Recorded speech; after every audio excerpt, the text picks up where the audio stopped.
Hey guys, how are you all?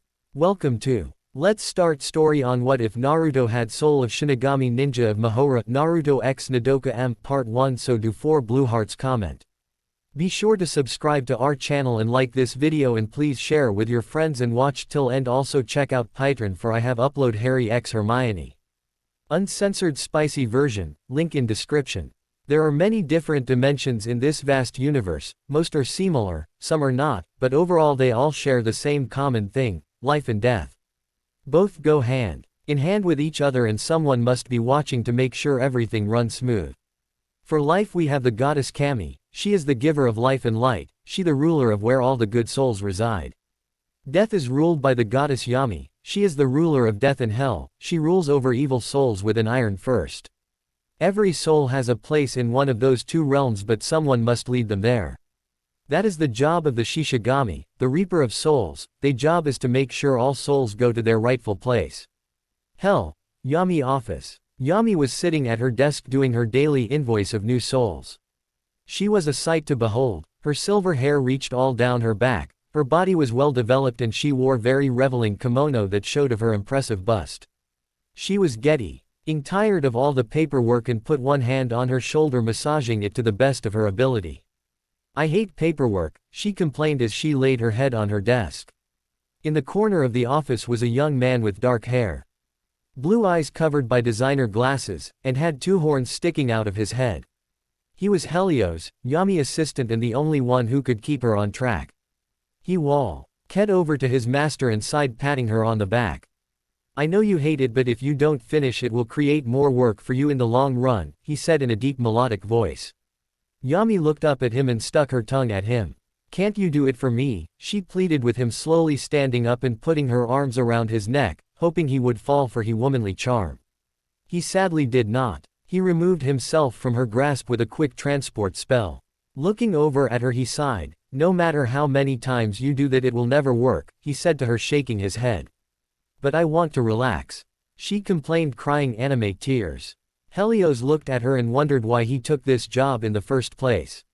A knock on the door caught both of their attentions. Yami went back to her desk while Helios sat back in the corner.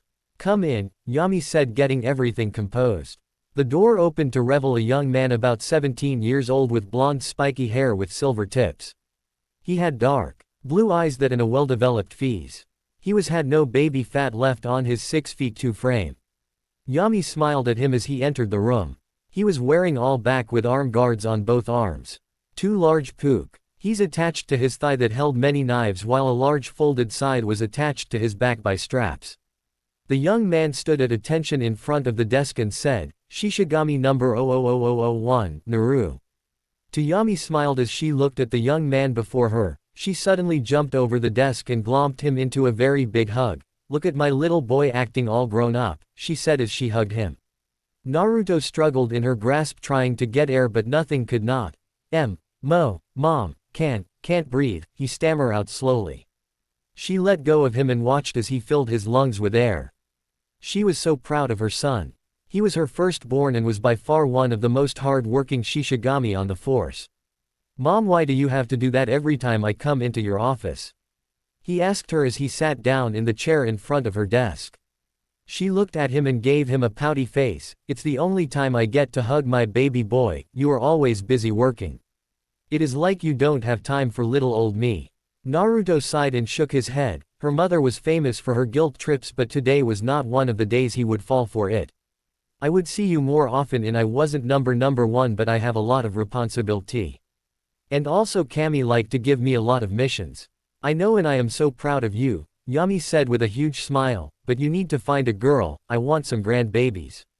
Denly a dream cloud came from her head, showing her surrounded by little children and Naruto standing next to a girl with yet to be defined features. Mom, Naruto cried in embarrassment. Every time he visited, she would always tell him to find a girl. He wants to, but as a Shinigami it was quite hard to find someone who was not afraid of him. Even here in hell many of the female demons or souls feared him. He looked at his mom and tried to get her back on topic. You have a mission for me, right? He said, pulling her out of her daydream on little children running around. She looked at him and Gave him a knowing smile that he was quite weary of course I do. He nodded and waited for her to continue. She looked at her desk trying to find the file that had the details. After a few minutes of combing her desk she finally finds it at the bottom of her largest stake. Knocking it over she pulled the file out. Helios jumped up and tried to catch the papers but was quickly buried under the massive pile. Mother and son ignored this and Helios quietly cried to himself. I need a vacation, he muttered to himself. Yami took the file and opened it up, handing Naruto a copy of the papers inside. Your mission came from the Magi world. You are being sent to protect Mahora Academy. This is a prominent school in this world and they have requested our strongest warrior. Naruto looked at the file and facepalmed. This sounds like a job for a Hell Knight, not a Shinigami. Naruto said to his mother, this is a Category 3 world, I don't have the time to deal with these weaklings. Yami looked at her son and gave him a very serious look that made him freeze in his chair. They request the strongest and that is you. A Hell Knight would not even last in a Category 3 world, they are not allowed in worlds higher than a Category 4. Also this is a mandatory mission. Naruto wanted to argue but knew that was pointless. If she was making this a mandatory mission there was no way he could get out of it. Sighing in defeat he simply nodded and put the file into his belt. Is there anything else you need Yami-sama? He said, standing up getting back into work mode. That would be all, she replied with a smile. As he prepared to leave she stopped him for a moment. Be safe, okay? I will, he said to her, giving her a hug before walking out of the office. Yami hugged him back and then watched him walk away. Sitting down at her desk she looked at a picture frame of her holding Naruto when he was a baby. She was standing next to a tall blonde-haired man that looked like an older Naruto. Oh Minto, if you could see your son now, she said to herself. Yami-sama, Helios said as he finally got out from under the stack of papers, what was the purpose of sending Naruto to an all-girls facility? Yami looked at him and gave him a very mischievous smile. I just trying to help him find someone, that is all, she said with an evil laugh. Naruto felt a chill run down his spine as he waited for the transfer to the Magi world. Why do I have the feeling I just got suckered into something, he said to himself. Looking around he watched as the lift tubes were working. These tubes were the way to get from one dimension to another, they were the safest and fastest way to get anywhere. Standing on the platform Naruto waited for his tube lift to arrive. Hey Naruto, oh. A voice shouted from behind him, causing Naruto to turn around. Standing there was a young man about the same age as Naruto, wearing a green spandex, a black bowl haircut and some very large eyebrows. Hey Lee, what is up? Naruto said to his friend with a smile. Rock Lee was one of Naruto's best friend while they were growing up. He was Shinigami number 000015 and was always shout about youthful things. I doing well my youthful friend. Lee replied with a smile, I have just finished my youthful mission to the shinobi world. That is awesome man, that a Category 1 world. Naruto replied with a look of surprise on his face. Thank you. Lee replied, so where are you off to? Well, mom stuck me with a guard mission on the Magi world, Naruto said with a hint of annoyance in his voice. Before Lee could reply to his friend, the tube Naruto was waiting for came up, running toward as he waved to Lee, tell you later man. Naruto got on the lift and headed upward, wondering what was in store for him topside. As he came into the light he saw the city of Tokyo and sighed. The Magi world was filled with mages and wizards and other magical creatures, but they kept themselves hidden from the rest of the world. Since in this world conflict was rare between the Magi and everyone else, it was delegated to a Category 3 world. They posed a danger but were not dangerous enough to pose a problem. He usually dealt with Category 2 and 1. It was his job as Shinigami number 1 to take out threat that might throw worlds out of balance before they happen.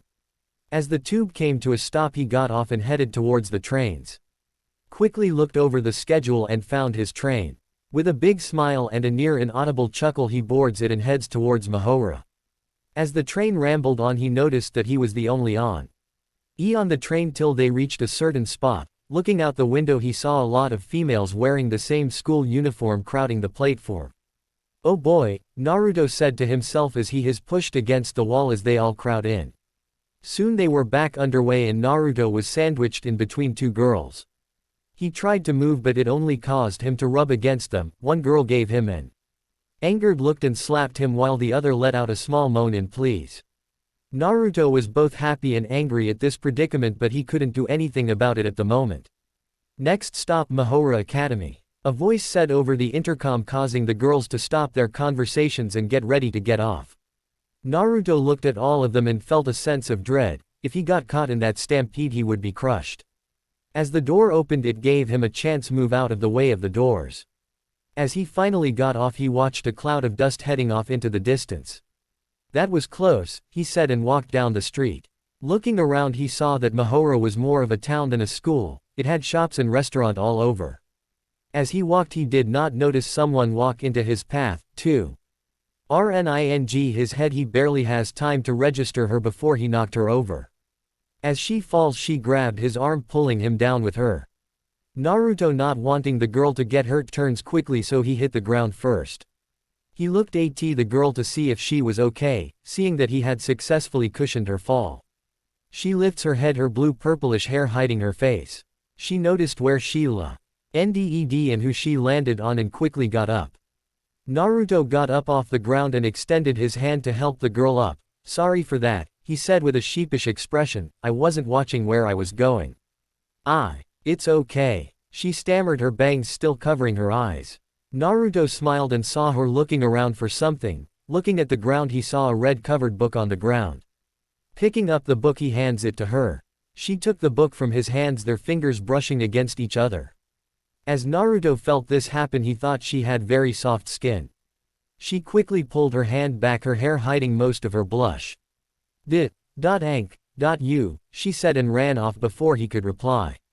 He shook his head and headed towards the main office. This girl ran as fast as she could away from the young man who knocked her down. Her heart was racing. How could someone she had never met make her heart race so much? She ended that train of thought when she saw the time and ran to class. Naruto walked into a large spacious office with short white-haired old man with eyebrows that make Lee's look normal. He also noticed a tall man in a white suit standing off to the side. He had short brown hair and glasses. Next to him was a very beautiful woman with blonde hair and amazing eyes. The last person in the room was a boy about 10 years old with short red hair carrying a staff that was double his size. Naruto looked over the odd bunch and continued his way to the desk. He stopped in front of it and said, "My name is Naruto. I was sent here by my superior to provide protection to this school." The old man smiled and replied, Good. I am Koenman, the headmaster of this school. I am glad your superiors decided to take our request. May I ask, what position do you hold and what rank are you?" Naruto inwardly sighed. He was never a big fan of giving his status as a Shinigami away, but this was his client, so he was obligated to do so. "I am Shinigami, I am rank 1, he said with ease. Ryon, but the little boy gasping in shock, the little boy just looked confused. Well, I never thought we get a Shinigami to come to this fine place," Koenman said with a chuckle. "I hear that the rank 1 Shinigami is Yami's son. Is that true?" Naruto again did not want to answer this question. He was silent for a few moments before nodding, causing everyone to gasp.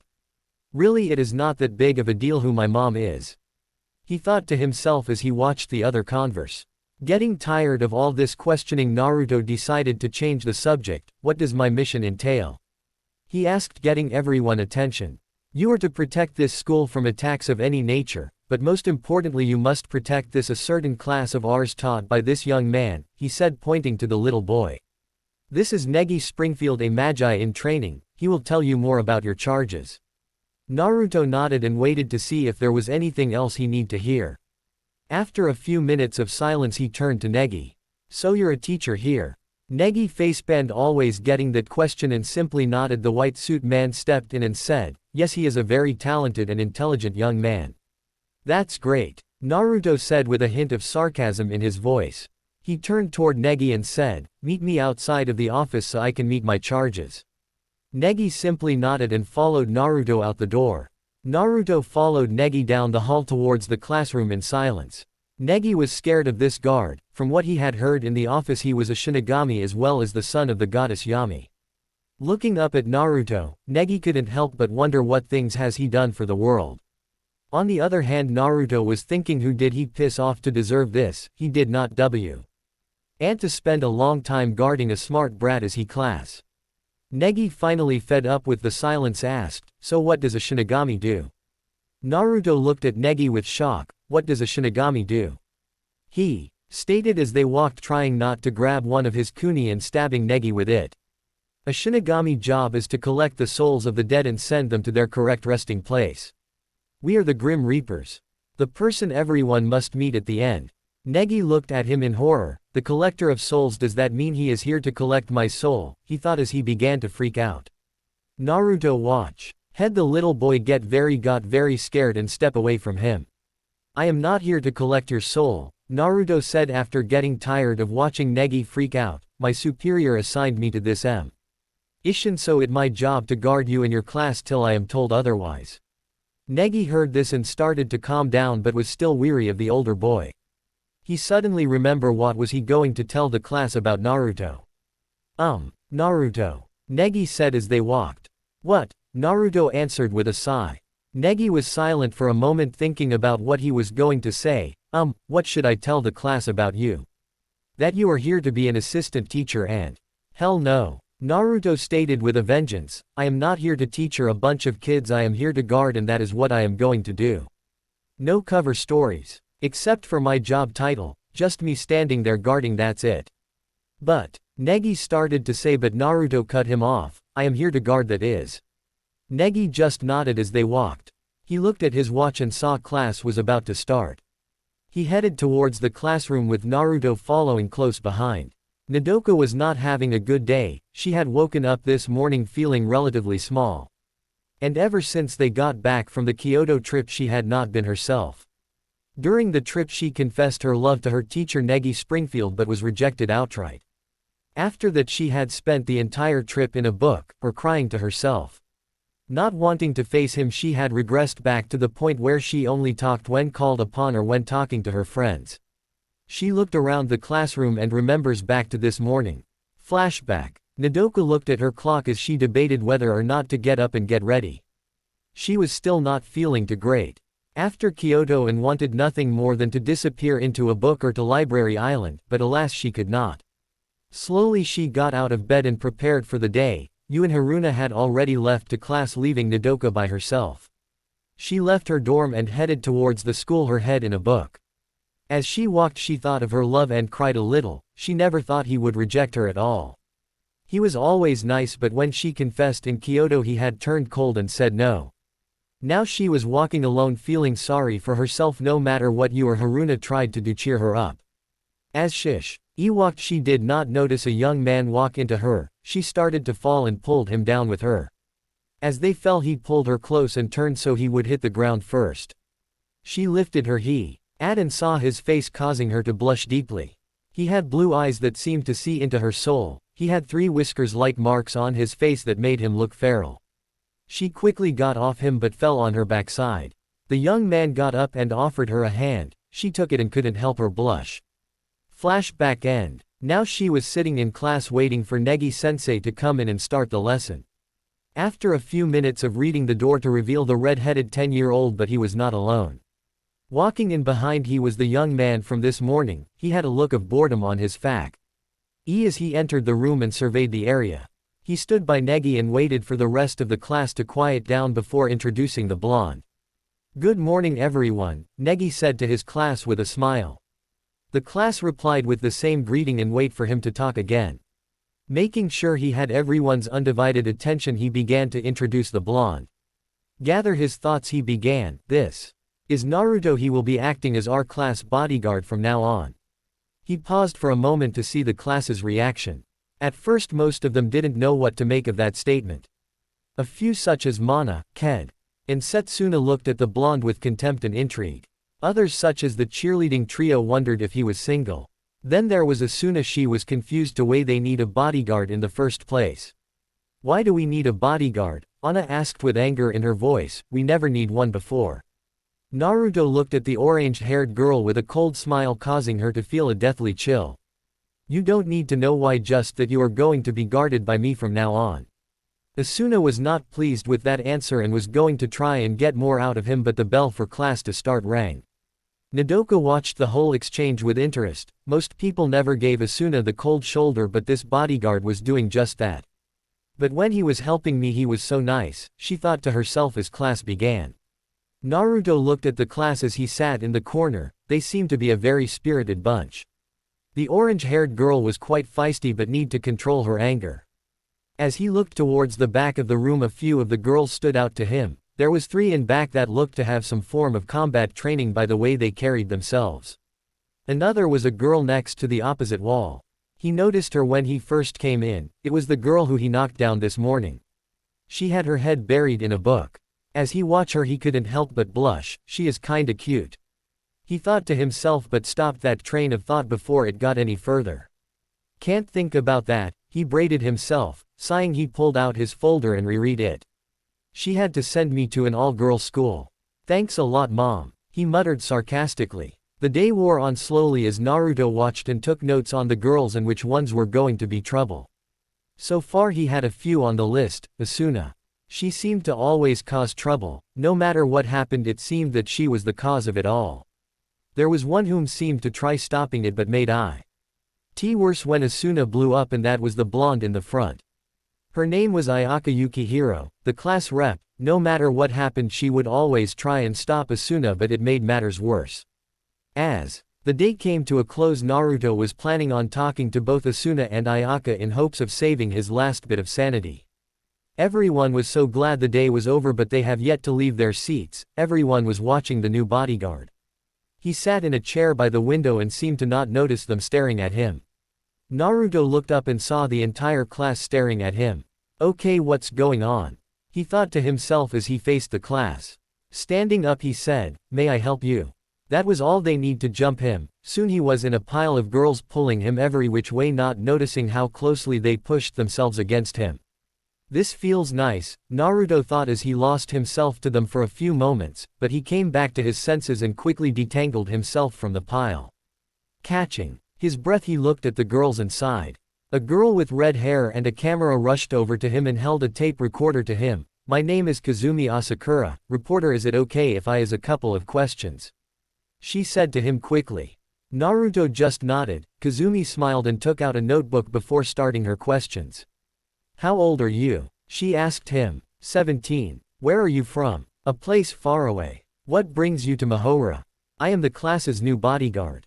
That was explained when I first walked in the door. He said with a sigh. Okay, now for the most important question, Kazumi said and paused for dramatic effect. Do you have a girlfriend?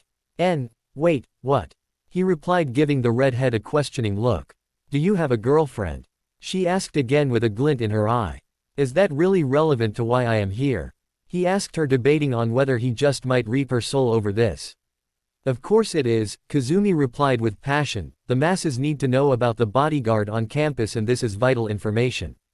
Quote, I really don't think it is that vital, Naruto stated to her, and turned to leave but Kazumi was in front of him. Please, she asked giving him the puppy dog pout. Must resist urge to give in. Naruto thought to himself, but to no avail. Damn cute girls, he muttered before sighing in defeat.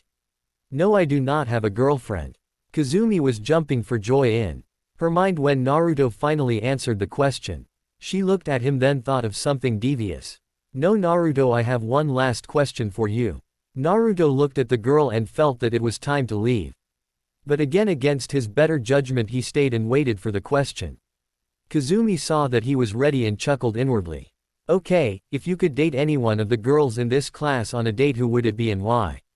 She asked and Naruto faced paled. All the girls were looking at him waiting for his answer, while he wanted nothing more than to leave. He began to back away toward the door with the girls following him when Negi walked in.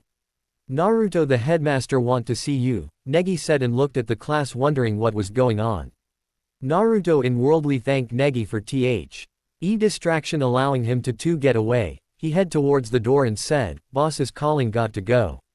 Before anyone could stop him he was out the door and on his way to the headmaster's office.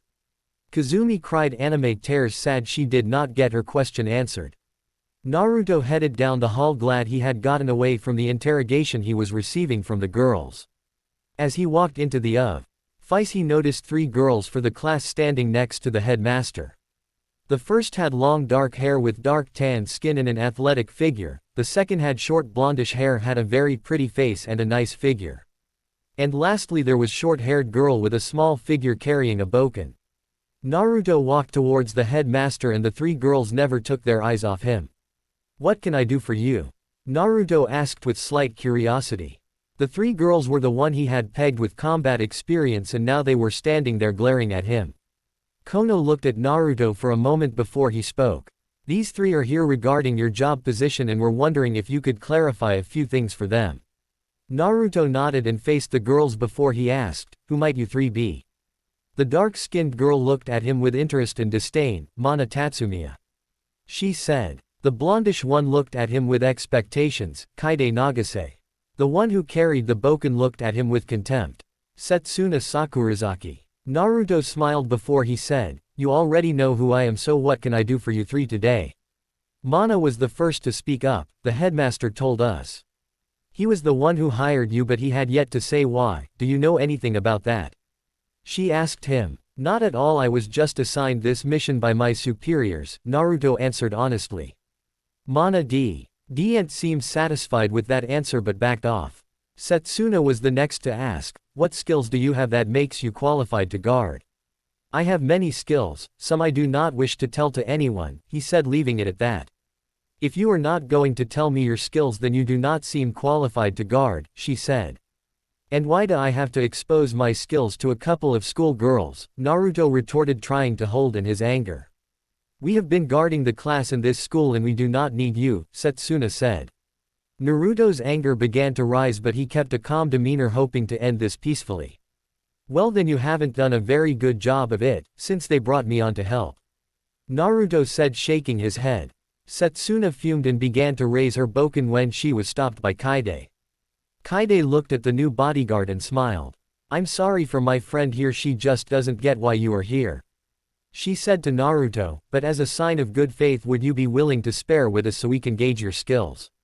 Naruto thought about it for a moment. A spare meant that he could showcase some of his abilities while learning about theirs. "Sure, I up for it," he said with a smile. Kono smiled. This was a chance to see a Shinigami in action. Kaide, Mana, and Setsuna smiled because they were going to show him who was the best. Naruto just stood there wanting to get to the spare so he can find someplace to eat. "The spare will take place at the base of the world tree in an hour," Kaide said and headed for the door. Naruto just nodded and waited for them to leave. Once they were gone he started to leave as well, but Kono stopped him. "Naruto, I have a list of living arrangements I like you to take a look at," he said and handed Naruto some papers. An hour later, Naruto walked up towards the base of the world tree, grumbling under his breath. As he made his way up there he noticed Mana holding an assortment of different guns and munitions. Setsuna was holding a very long blade.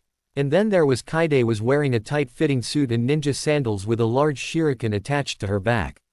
They finally noticed Naruto and gave him a collective glare. Shaking it off he walked over to them. Taking a few kuni from his pouches he held them in reverse position. "Shall we get started?" Setsuna wasted no time and was the first to attack him in a flurry of strikes. Naruto nimbly dodged most of them and blocked a few. He waited for right moment to strike when she was bring her blade in a downward slash. He blocked with his right kuni and kicked her away hard. She stumbled back a feet only to have him start to attack her. He kept her on the defensive with a use of taijutsu and his kuni. Setsuna was getting frustrated. He would always dodge her attacks and now he had her on the defensive. She began to build up power but Naruto wouldn't have it. Jumping back a few feet he put his hand together and said, "Bakudo number 1, Sai." Setsuna instantly felt her arms pull to her back, causing her to fall on the ground in surprise. Naruto walked over and picked up her sword that she dropped, put it next to the tree. Suddenly a sound of a gun firing filled the air, causing Naruto to dodge into cover. "So we have a gunsmith," he said as he peeked out of his hiding spot only to be forced back behind the tree. Mana was set up a half a mile away with her sniper rifle out. She watched how quickly Naruto took out Setsuna, and he even used a strange form of magic to bind her arms. As she looked through the scope she saw that he hadn't moved from behind the tree. She wondered what he was up to but decided to play it safe and signaled for Kaide to attack. The ninja appeared be her friend and nodded, heading towards Naruto's hiding place. "She a very good shot, Naruto th. Odd as he was pinned down by Mana's constant barrage of bullets, he tried to peek out to see where they were coming from but quickly went back into cover. Suddenly he felt the air around him begin to move. And he had to jump out of the way of a large shuriken that flew past only to have to block a kick to the head. He pushed of his attackers so he could dodge Mana's next shot. Damn, Naruto thought as he was again attacked from behind. He blocked the kick and used his power to throw his attacker into a tree. He saw it was Kaide and she masterfully maneuver through the air to push of the tree and attack him. He blocked her punch and counter with his own only to have her dodge and try to sweep him from below. He rolled over her back and kicked out trying to hit her ribs only to have her roll away. Taking out one of his kuni he attacks her at 10th of his natural speed, but to Kaide this was the fastest she had seen anyone move. He seemed to leave an after image from where he was only to appear right in front of her and kick hard, sending her flying into some trees. He looked at the fallen girl and watches as she gets back up.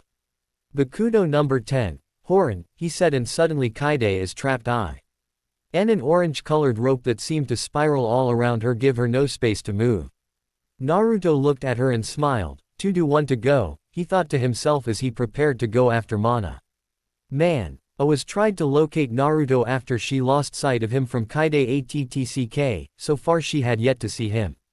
All of a sudden his voice filled the air and he said, Hado number 31, Shakaho, and a ball of red light flew towards her position. She picked up her rifle and moved out of the way and watched as the red light blow up the spot she was at before. She tried to get a fix on where it came from only to feel cold steel against her neck. You make 3, he said as her relieved her of her guns. He walked back down with her, his kuni still at her neck. They reached the tree to see Kono and a man with a white suit standing next to the base with a struggling Setsuna and a bound Kaide. Kono was quite impressed with Naruto's quick and decisive victory over the girls and he only used what seemed to be a 10 of his power. Setsuna was still trying to figure out how he had binded her arms while Kaide wanted to spare again.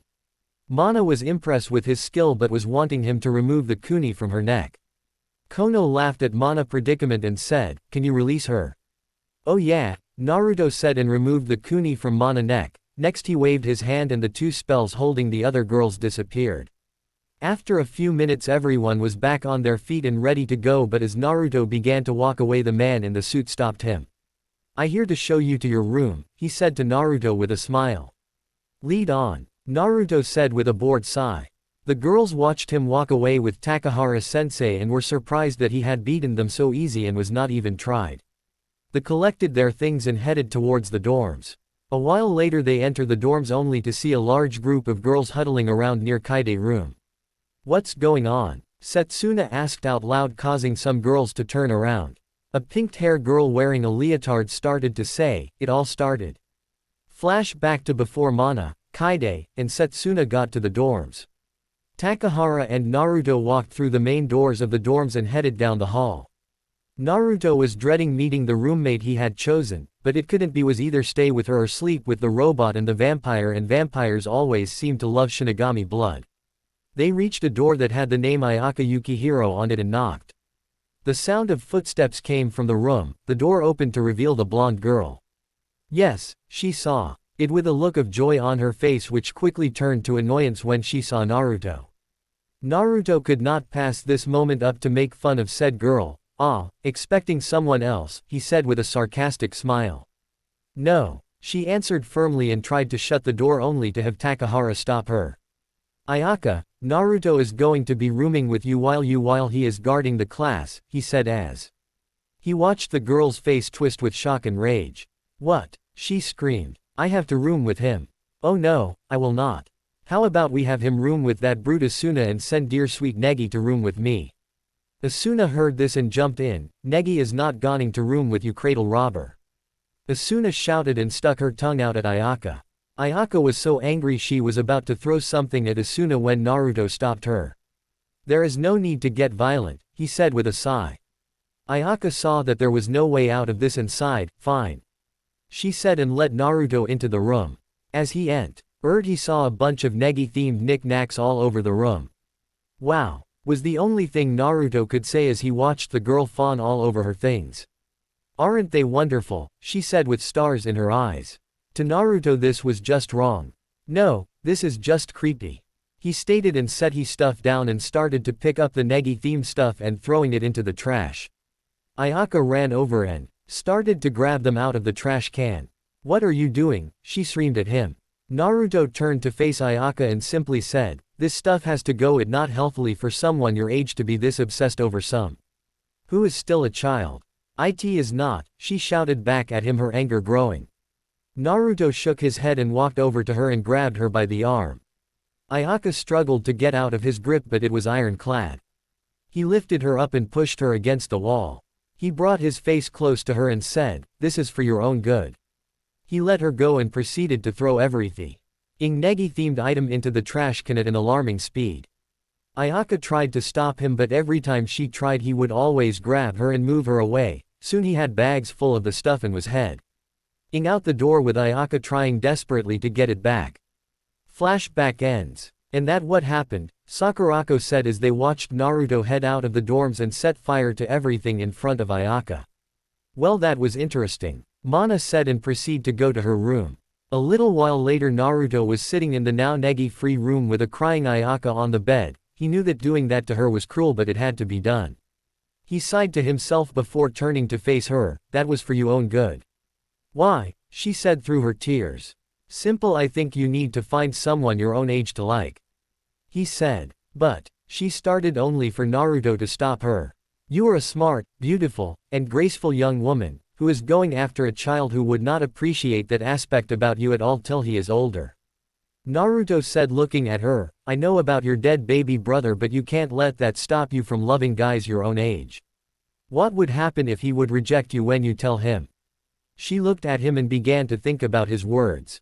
What would happen? Naruto left her to ponder their talk and headed to bed. Before he fell asleep, Ayaka turned to him and said, I don't care what you say, he will love me. He looked at the girl and said, I am here to keep you safe even if it from yourself. Naruto stretched as got up. It had been a rough day the other day and was glad to start another one. He got out of bed and turned to see Ayaka asleep on the top bunk. After their little spat last night, he had left her to her own devices and unpacked. He watched her sleep for a few more minutes, a slight blush on his face. She is very beautiful, he thought to himself as he started his morning routine. A few minutes later the door to the bathroom closed and the shower was turned on. Ayaka woke up refreshed and ready for the day. She was still angry at her new roommate for what he had done and said the other night, but some of the things he said stayed in her mind. Would Negi-sensei love me back? She thought as she got out of bed. I love Negi, but how do I love him? Is it romantic or as a brother? She continued this train of thought as she got her breakfast ready. She looked back at everything that had happened since Negi had gotten there and saw that she was not really a part of his life at all. She saw him during class and in the dorms, but he never would hang around her except for the time he came by her house. He was always with Asuna or one of the other girls. She sighed to herself as she ate, only to see the bathroom door open and a half-naked Naruto walk out. She just stared at his well-built body, his perfect six-pack and all the scars he had. One stood out in particular. It was a large scar the size of a fist near his heart. There was an identical one on his back. What could have caused that, she thought as she watches him grumble under his breath about forgetting a change of clothes. Naruto turned around and saw Ayaka staring at him. He smiled and thought, at least she likes guys her age. Not miss a chance to mess with the other blonde. Naruto turned around and faced her. Like what you see? He asked with a fox-like grin. Ayaka blushed for a moment before quickly shaking her head. Naruto walked over to her and whispered into her ear, that's too bad, I might have let you see the other half. Ayaka ran for the bathroom after this. Naruto just stood there laughing and headed back towards the bedroom to change. Ayaka hid in the bathroom with a huge blush on her face. No matter how hard she tried, it would go away. Her body felt very hot. I need a cold shower, she said to herself. A while later she came out of the bathroom and saw Naruto eating breakfast. She was fully clothed and had the foresight to bring her uniform with her into the bathroom. That was a dirty trick, she said to him sitting down at the table. I didn't see you complain, he replied with a chuckle mid-bite. She gave him a dirty look before going to collect her things. She hated that after one day on knowing him he could get under her skin faster than Asuna. She looked at the time and headed out the door with Naruto close behind. Naruto headed out of the dorms and slowly walked towards the school. He observed everyone as they walked and saw Nodoka walking with her head in a book again. He shook his head and tried to think of a way to cheer her up. He started to head over to her only to have Negi walk in front of him. "Good morning Naruto," Negi said with a smile. Naruto nodded back and headed again towards his attempted target. Negi watched as Naruto headed towards Nodoka with a frown. Why is he going over to her? He thought but dropped it as he ran to catch up with Asuna. Nodoka walked down the street to class not paying attention to anyone near her. From years of reading while walking she had developed a way to sense people near her while walking. This helped her avoid most obstacles, but it seemed it didn't pick up a person in front of her in time. She tried to avoid them but quickly tripped over her feet. Suddenly she was caught by two strong arms. Looking up she saw Naruto's smiling face above her. "We really need to stop meeting like this," Naruto said with a chuckle. Nodoka blushed deeply and nodded her head. He set her on the ground and they continued to walk towards the classroom in silence. Nodoka kept her face in her book while Naruto walked beside her. Tired of the silence, Naruto looked at with a smile and said, "What you reading?" Nodoka squeaked at the sudden sound and turned to look at Naruto. "A romance novel." She replied quietly. Naruto nodded then said, "What type of books do you like to read?" Nodoka was caught off guard at first but answered the question soon. They were having a grey tea conversation over different kinds of books and series. As they approached the school building, Naruto reached into one of his pouches and pulled out a small book. He held it out so Nodoka could take it before speaking. "This is my favorite book of all time. It is called The Tales of the Gusty Ninja. I think you will like it." Nodoka took it from him and nodded. While this happened she thought to herself, he is a nice guy after all. Quote, "Thank you," she said with a smile. Naruto saw this and smiled back. "You're welcome and you have a wonderful smile," he said before walked away from here. Nodoka blushed deeply as she heard this. She walked into the classroom with the book close to her heart. Haruna saw the book and said, "Where you get that?" Nodoka blushed for a second before she answered, "A friend." "What kind of friend?" Haruna asked. She had noticed the blush on Nodoka's face when she was talking. "A nice friend," Nodoka said as she sat down. "Is this nice friend a boy?" Yu asked. As she joined the conversation she had been listening to. Nodoka didn't answer, confirming both of Yu and Haruna suppositions. "Did you get it from Negi?" Haruna asked as she nearly bounced out of her. Shook her head and started to open the book. They saw that she was not going to tell them and let her read, telling themselves they would find out later. Ayaka was sitting at her desk daydreaming about her and Negi. She was sitting at her desk in the class all alone in the daydream when Negi walked in. He was wearing his usual suit and walked over to her. "How are you today, Ayaka?" Dream Negi said. "I am wonderful," Ayaka replied with a happy tone. Dream Negi smiled then replied, "I am glad you're having a good day. I was wondering if you could help me with something." "Yes, anything," she said to him, willing to do anything for him. Even, she giggled like a curtained white-haired pervert. Negi smiled before he suddenly turned into Naruto. "Can you stop lying to yourself and see what right in your face?" Ayaka sat up quickly looking around the class and saw that everyone was sitting around talking. She shook her head trying to get the dream out of her mind.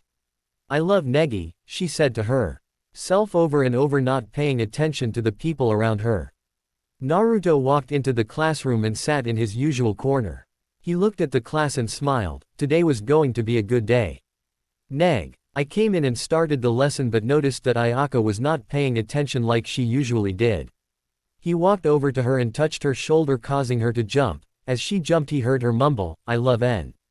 Negi looked at Ayaka and smiled. "If you would be so kind as to pay attention it would be much appreciated." She just nodded and turned to face the board. As Negi walked away he thought about what she had said. "Who name starts with an N," he thought, and he turned to look at the bodyguard in the corner. He smiled and thought, Ayaka must love Naruto. Well, I try and help her any way I can. He quickly went back to teaching and decided to talk with Nodoka and Asuna about what he had heard. While this was going on, Naruto was quietly sharpening his kunai, not paying attention to the class at all. As he sharpened, his Shinigami senses went off, telling him that there was a lost soul nearby. He looked around but saw nothing as the feeling went away. Suddenly the bell rang, causing Naruto to cut himself with the sharpened kunai. As his blood started to flow, its scent caught the attention on a certain vampire in the back of the room. Evangeline was enamored by the smell of blood. To her it was the most heavenly scent on earth. Naruto looked up and paled when he saw the short blonde staring at him with hunger in her eye.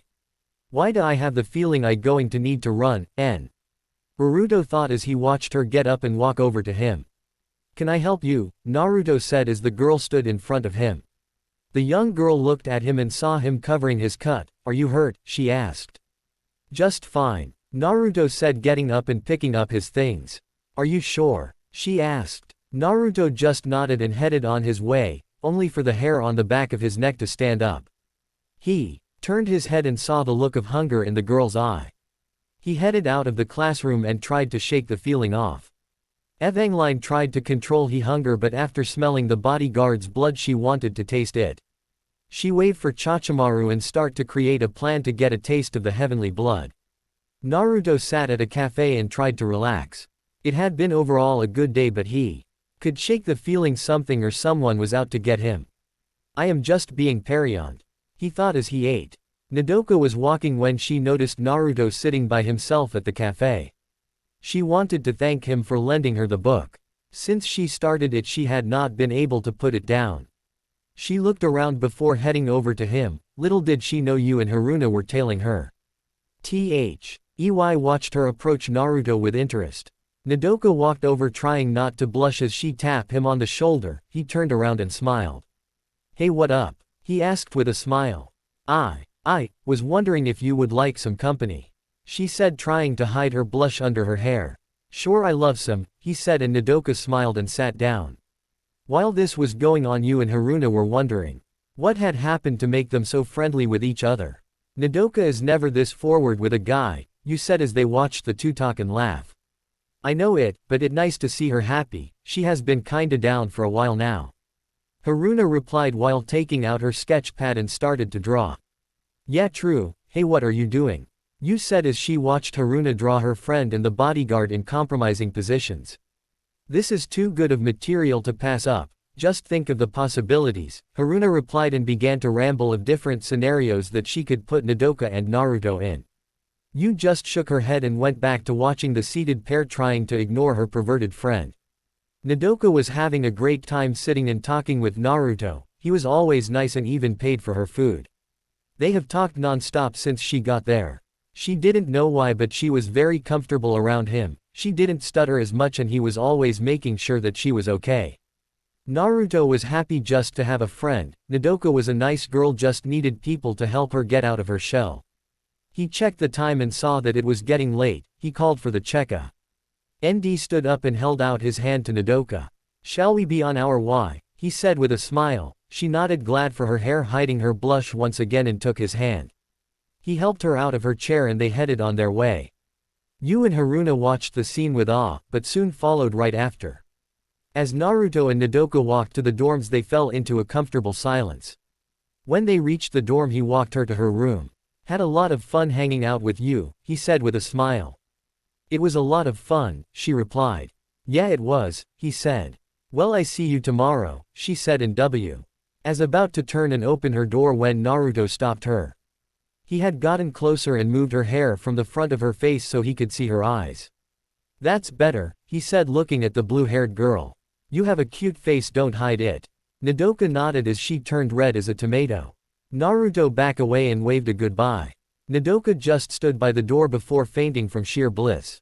Yu and Haruna watched what had happened and were happy for their friend, but first it had to make sure she survived long enough to get anywhere.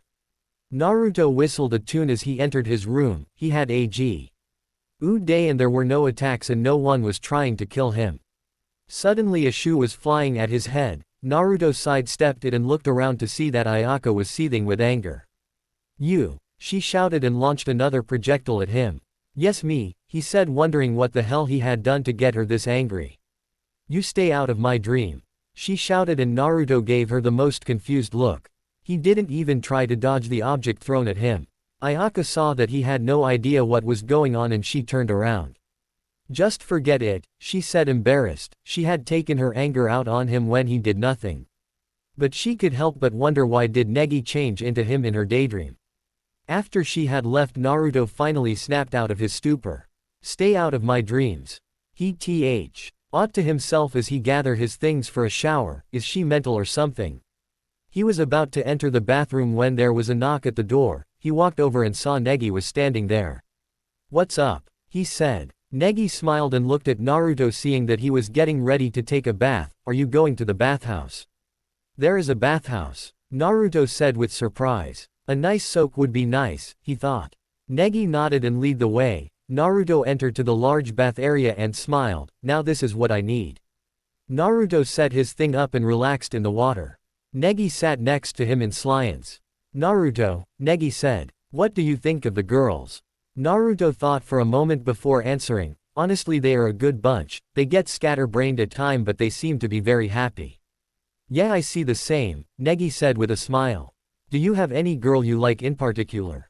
Naruto stared at the younger boy and gave him a dirty look. "That is not for you to know." "But you do like some girls from the class," Negi said. "Yes, I do find some if they're rather attractive," Naruto replied, looking up at the ceiling, "but that is for me to know and for you to butt out." "Oh, come on, give us the debts," a voice said from behind them. Naruto turned around to see a white weasel-type creature standing there smoking a cigar. "Who the hell are you?" Naruto said, looking down at the little animal with interest. "That Camo, he a friend of mine from back home," Negi said. "He helps me out." "That's nice," Naruto said. Camo smiled and gave them a nice guy pose. "Yes sir, I am the one who helps Negi get the hotties and the Pactios." All of a sudden the area turned colder and Camo looked up at Naruto, who seemed very angry. "What do you exactly mean by that?" he said to the Camo with venom as his voice. "I help him get kissed by the girl and make a Pactio," Camo said. Naruto grabbed him and held him firm. "You are corrupting innocent minds for your own gain," Naruto sighed. His eyes suddenly turning red with slits. "Oh, of course not," Camo said, not looking Naruto into the eye. "You cannot foul the eyes of a Shinigami," Naruto said as when a blade suddenly appeared in his hand. "Time to die for your crimes." Negi watched in horror as Naruto was about to stab Camo, but suddenly the sound of talking filled the air. The entire class entered the bathhouse and saw Naruto standing with a kunai posed to stab Negi's pet, but that was not the thing they noticed. What they noticed is that Naruto was completely naked and the only thing covering his lower parts was the steam. Many of the girls had nosebleeds from the sight of his fit body. The two who seemed the most captured by him were Nodoka and Ayaka. They couldn't take their eyes off him. Naruto finally noticed he class standing there and quickly dropped Camo and grabbed a towel. "Hey," he said as he blushed in embarrassment, "didn't see Yui there." "We can see that," said Ked with a hint of lust in her voice.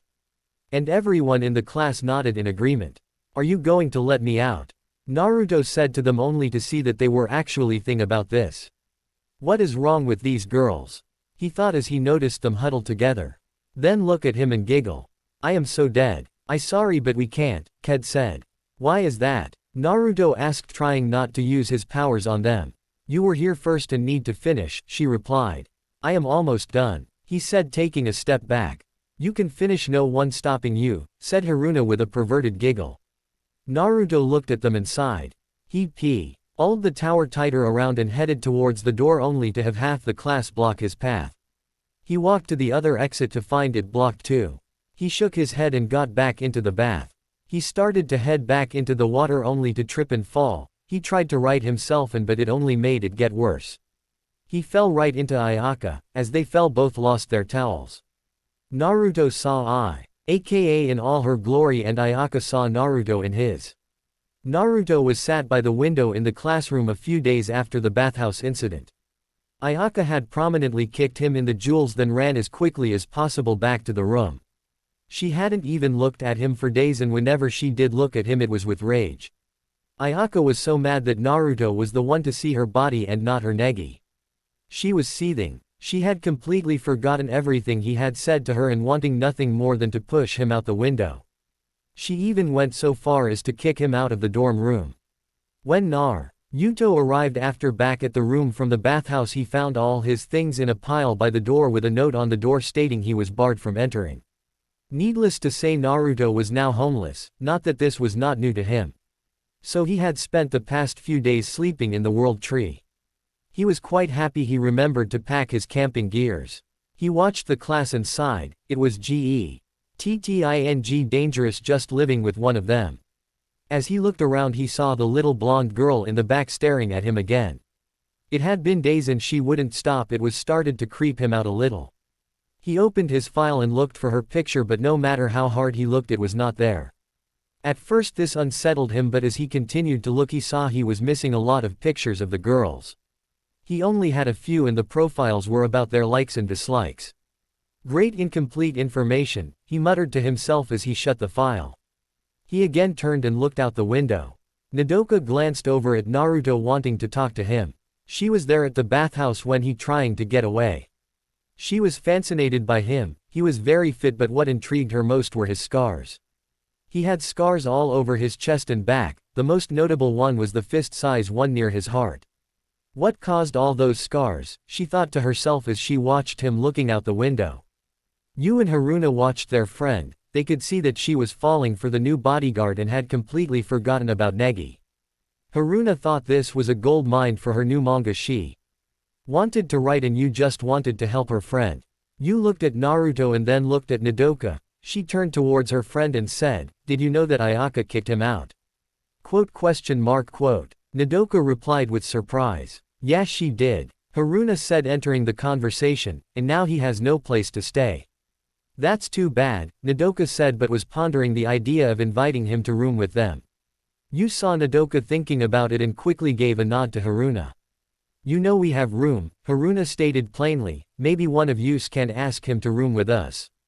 Nodoka turned beet red at the thought of rooming with Naruto. "Me? Alone? With him?" she thought and turned even redder. "I think Nodoka should ask," Yu said, causing her to come out of her thoughts.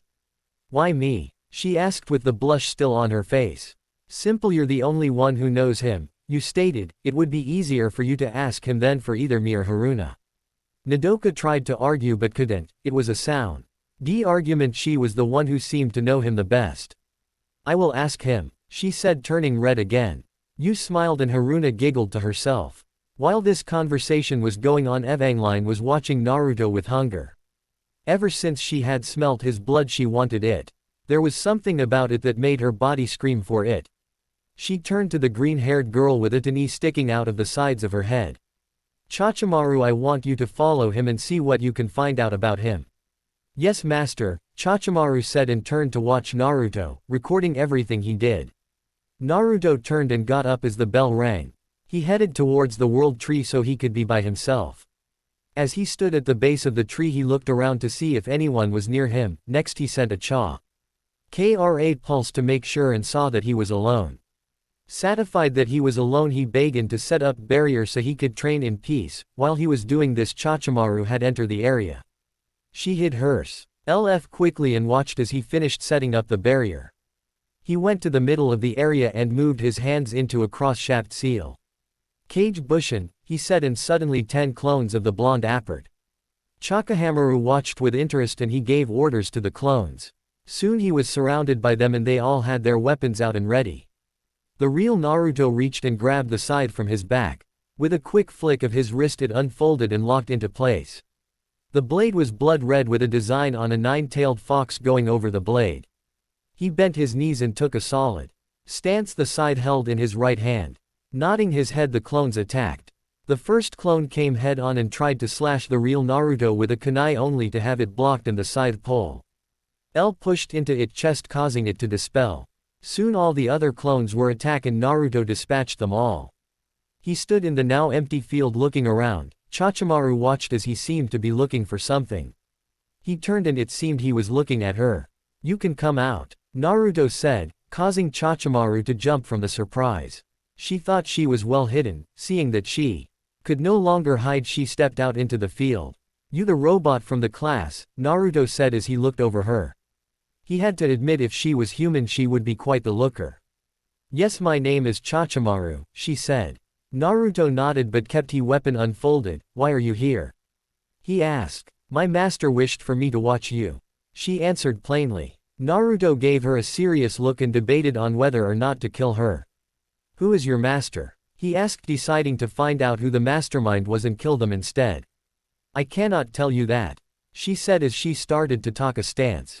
Why is that? He said, bring both hands onto the side pole. You may try to harm master. She said and prepared to attack. You really care for you master don't you? He said as he brought the side blade to bear.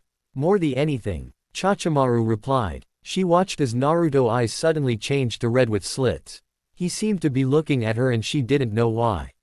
She has a beautiful soul, he muttered to himself. Chachimaru looked at him, his lips were moving but nothing was coming out. She shrugged it off and watched as his eyes turned blue again. Not taking any more chances, Naruto Ge forward, bringing his scythe across his body into a side slash. Chachimaru ducked and rolled back.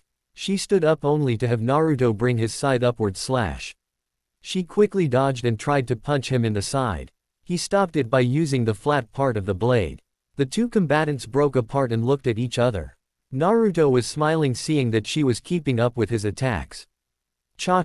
Maru was thinking that he was someone that could beat her easily if he wanted to. It seemed to her that he was deliberately holding back so they could fight on equal terms. Chachimaru relaxed and bowed to Naruto. Thank you for the spare, it was quite interesting. Naruto face panned and looked at her. Spar, sure we'll call it that. He muttered. Chachimaru giggled at his antics. Naruto just shook his head and walked towards her. It was fun, he said and started to dispel the barrier. Chachimaru watched as he did this and went back over her recording of him. When she got to the part where his eyes turned red, she zoomed in on his mouth and started her lip-reading software. She has a beautiful soul, the voice said in her head, causing her to look at the bodyguard with surprise. I have a soul. Chachimaru left quickly and went to report to her master, leaving Naruto all by himself. He had to admit it was a fun spar and would like to do it again sometime. As he headed into town, he failed to the library trio following him. After they have decided to ask him to room with them, they had spent the entire time looking for him. They finally found him as he leaving the forest and heading towards a little cafe. Nodoka was nervous about asking him to room with them. He was always nice, what if he rejected her like Negi? Haruna and Yu watched as their friend with her internal struggle and sighed.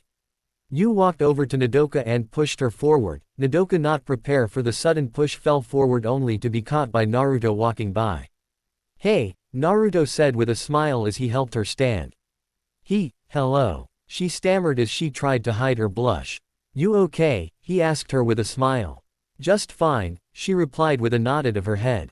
Naruto nodded and proceeded to ask if she would like to join him for dinner. Nodoka nearly fainted at the thought but kept herself awake. Naruto didn't think anything of it, he just wanted to hang out with someone. As they walked through town, Nodoka kept her head down, trying to figure out if this way a date. They reached their destination, which was a small little Italian restaurant. They entered and sat down. Soon a silence settled between them.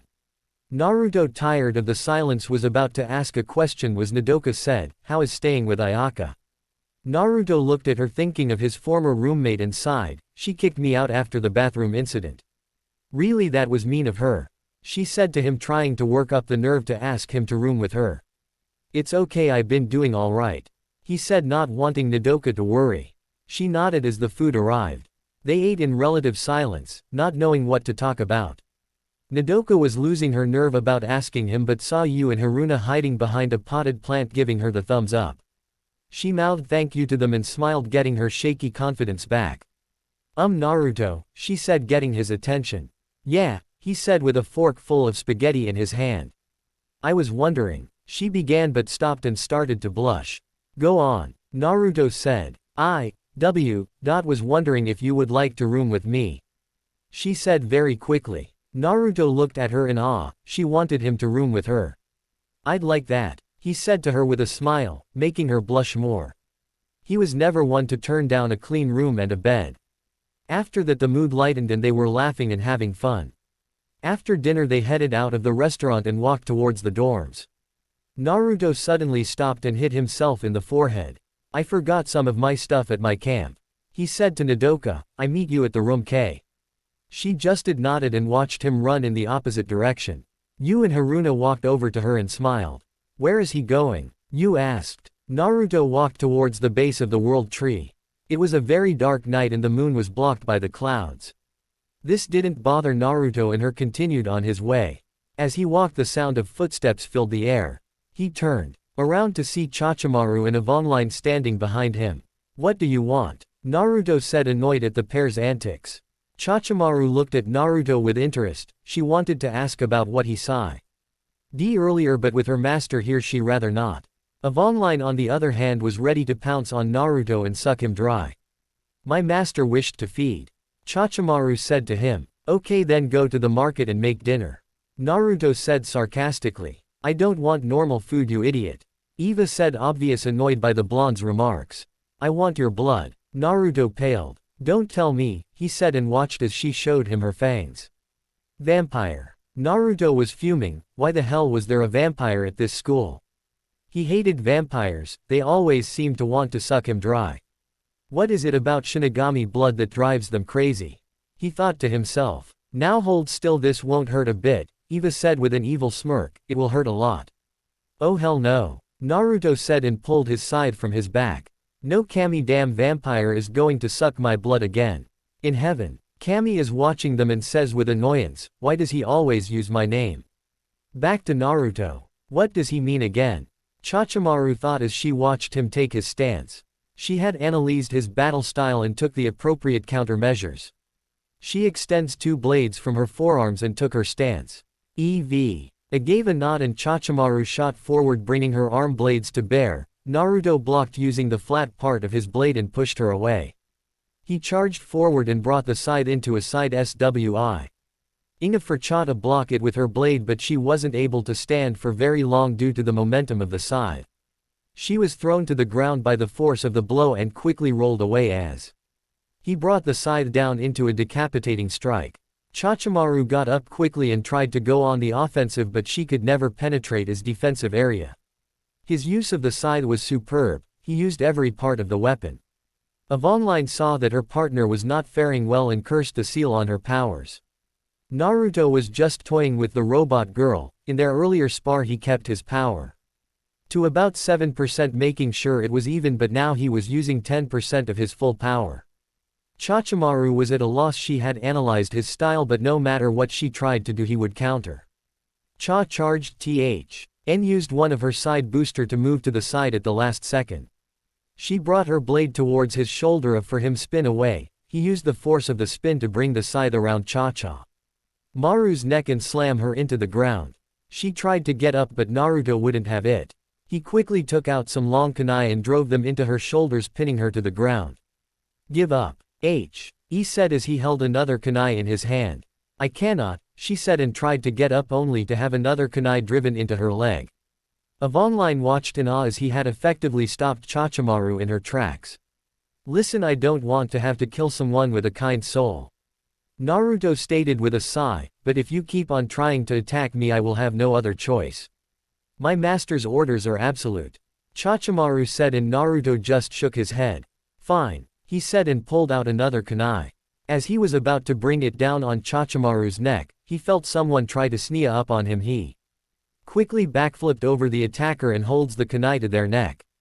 Yvonne was surprised. She thought she had the drop on him, but it seemed he was more experienced than she thought. "You done," Naruto said, pressing the blade against her skin. Eva said that she was beaten, but she wasn't going to leave without a test. She turned her head, letting the kunai cut her a little and bite Naruto hard in the hand. Caught by surprise from the sudden movement, he dropped the kunai. Eva sucked as much blood as she possibly could. To her it tasted heavenly. The balance, the aroma, to her it was intoxicating. Naruto tried to pull his hand away, but she held on firm. While this was going on, Chachimaru had found a way to pull the kunai from her shoulders. As she got up, she watched Naruto pry her master off his hand. "Damn vampires," Naruto shouted as he finally got Yvonne off his hand. Yvonne was so happy. The blood was so good and the power boost she got from it was great. It gave her some of her power back, but not much. Before she had any chances to test her abilities, Naruto grabbed her and threw her as hard as he possibly could. Eva watched as she flew away from the scene. Not having the ability to fly, she screamed. "That will teach you to suck my blood," he said as he stood there watching her get smaller in the distance. Chachimaru walked over to Naruto and stood next to him. Naruto took his stance and asked, "Are you going to attack me again?" "No, my master got what she wanted, so there is no need to fight." Chachimaru said. She looked and saw her master flying off into the distance, but did you have to throw her? Not really, he said to her with a sheepish smile. Chachimaru shook her head trying to understand the blonde's antics. Before I leave I have one question, she said to him. Shoot, he said as he turned to look at her. Earlier today you said I have a beautiful soul, what did you mean by that? She asked looking him directly in the eyes. Exactly what I said, he said looking at her as if she was stupid or something. She was about to ask him to explain when she noticed him walking away. She then remembered her master and ran off toward Avonline. Avonline had landed in a lake near her house. She swam to the surface and was fuming that he had the gall to throw her, but she knew it was worth it to get a taste of that blood and she wanted more. Chachimaru ran to her master and helped her out of the water. Are you okay? She asked the small her only to get a nod. Avonline smiled and licked her lips. I have to drink from him again, she said and smiled. Naruto felt a chill run down his back and knew that he would have to dodge the small vampire from now on. Naruto woke up and shook his head. He was glad to be sleeping in a room but was never a big fan of sleeping on the couch. He looked over at the three sleeping girls and smiled. When he arrived in the room the night before, Nodoka had fallen asleep. Wait for him to come to the room. He picked her up and set her on her bed before heading to bed himself. He had to admit she was very cute when she was sleeping. He got up and started to make a thank you breakfast for them, stepping into the kitchen. He starts to see what they have to eat. Nodoka slowly woke up to the smell of food filling the air. She lifted her head and wondered how she had ended up in her bed. She had fallen asleep on the couch waiting for Naruto to come. How did I get here? She said to herself only to have you pop her head down from the top bunk making her friend jump. He carried you to your bed after he got in, she said and then went back to her bunk. Nodoka turned as red as a tomato. He carried me, she thought. Haruna was smiling at her friend's antics. She was the one who let him into the room the night before and watched him carry Nodoka. She had gotten so much material from that she could help but be happy that he was staying. You and Haruna had stayed up later and made plans to get them together. Haruna giggled and got up. Naruto noticed that they have gotten up and smiled. Food will be done in a few, he said to them and went back to cooking. The trio nodded and started to get ready. Nodoka was putting on her school uniform when you and Haruna walked over to her. So how do you plan to make him yours? Haruna said in a low voice so Naruto couldn't hear. Nodoka blushed and looked at her friend. What are you talking about? She said trying to hide her blush. You can't fool us, you said to her friend. We know you like him. Nodoka looked at her friend and sighed in defeat. You're right, she mumbled to the delight of the pair. Haruna was picturing them together doing very intimate things and giggled perversely.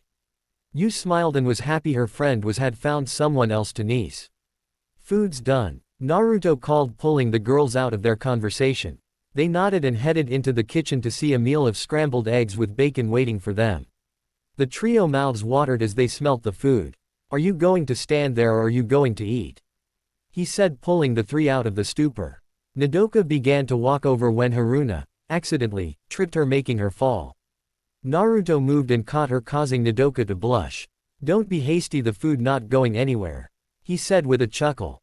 Nodoka just nodded. He helped her stand and pulled her chair out for her. She smiled and sat down. He did the same for the other two and then sat down himself.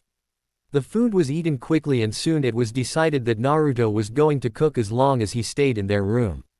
Naruto nodded and got up to get ready. The girls said they would take care of the dishes while he got ready. Naruto went to the bathroom and began to change. A few minutes later he was ready for the day. Picking up his scythe from its place by the wall, he started to head back to the kitchen when his cell phone went off. He picked it up and listened. He nodded and hung up the phone. He entered the kitchen to see that the girls had finished with the dishes. He turned towards them and said, I got to head to the headmaster's office. I will see you in the classroom. They nodded and Nodoka was a little disappointed. She wanted to walk with him to school.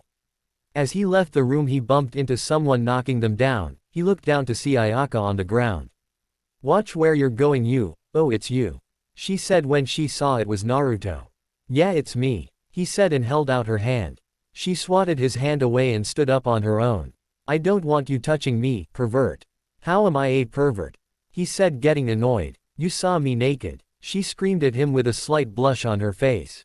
Naruto facebanned and got very annoyed. First off, it was an accident, second, you also saw me naked. And third, I said I was sorry at least 5 times. He shouted back. You did it on purpose. She shouted back. Naruto was getting tired of this petty argument and said, I don't have time to spend arguing with a Shotokan. He walked past her and headed out of the dorms. Ayaka was fuming, she hated to be called that. Stupid pervert. She shouted and headed back to her room. Naruto was in a bad mood as he entered the headmaster's office. That girl had a way of getting under his skin like no other person. Stupid girls and their stupid problems, he muttered as he stood in front of the desk waiting for Kono to acknowledge he was there. Ah, Naruto, my boy, how are you doing? Kono said with a smile. Just great, Naruto replied with a sigh, just great. Really, it seems you made a few fans in the class. Kono said with a chuckle, causing Naruto to shudder. If you mean the vampire, robot, and my ex-roommate, then yeah, I made some fans. He said with sarcasm. Kono laughed at this and Naruto soon joined him. Thinking about it, it was funny. After they have laughed for a while, Kono turned to the task at hand. Naruto, as you know, summer break is coming up and the girls will be all over campus. Naruto just nodded and waited for him to continue. As you know, Negi is a magi and he is taking the girls who had formed a pactio to train with Evangeline. Naruto shivered at the name, causing Kono to look at him with curiosity but decided to overlook it for now. Since the rest of the class has nothing to do, I would like to have you to take the rest of the girls on a little camping trip. Naruto stared at him for a few minutes before shouting, What? You heard me, Kono said. I have to take them camping. Naruto said. Why? They need to get out into nature. Kono said, but Naruto could tell he was lying. He sighed, not wanting to do it, but a direct order from his client was absolute. Fine, I take them camping, Naruto said with a sigh. Kono smiled. He had gotten Naruto to show what he wanted. As Naruto left the office, he thought about the camping trip and was kinda glad he was going on it. I need time to train it kinda hard on the school grounds, he thought to himself as he entered the classroom. As the day wore on, Naruto thought of what he needed on the camping trip and what he should bring in case one of the girls got hurt. He didn't notice the bell ring and didn't see Negi try and get his attention. Negi stood in front of Naruto trying to get his attention, but nothing was working. He waved his hand in his face and poked him, but it didn't work. He shook his head in defeat. Ayaka was not one to see her precious Negi get down and went over to help. Hey, pay attention, Ayaka said and tried to punch Naruto. He reflex took over and he blocked the punch. And then quickly spun her into the wall. He pulled out a kunai with his other hand and was about to strike. Naruto looked at Ayaka and sighed. The class watched in horror and fascination at what was going on. Many thought Ayaka was going to die when they saw the kunai come out, but he had stopped in the end. Why did you try to punch me? He asked, letting go of her and putting the kunai away. I was trying to get your attention, you idiot. Ayaka answered back. You could have tapped me on the shoulder, it would have been a lot safer. He replied back to her with a little anger. Negi poked you in the face and you didn't move what a tap would have done, she said, trying not to shout.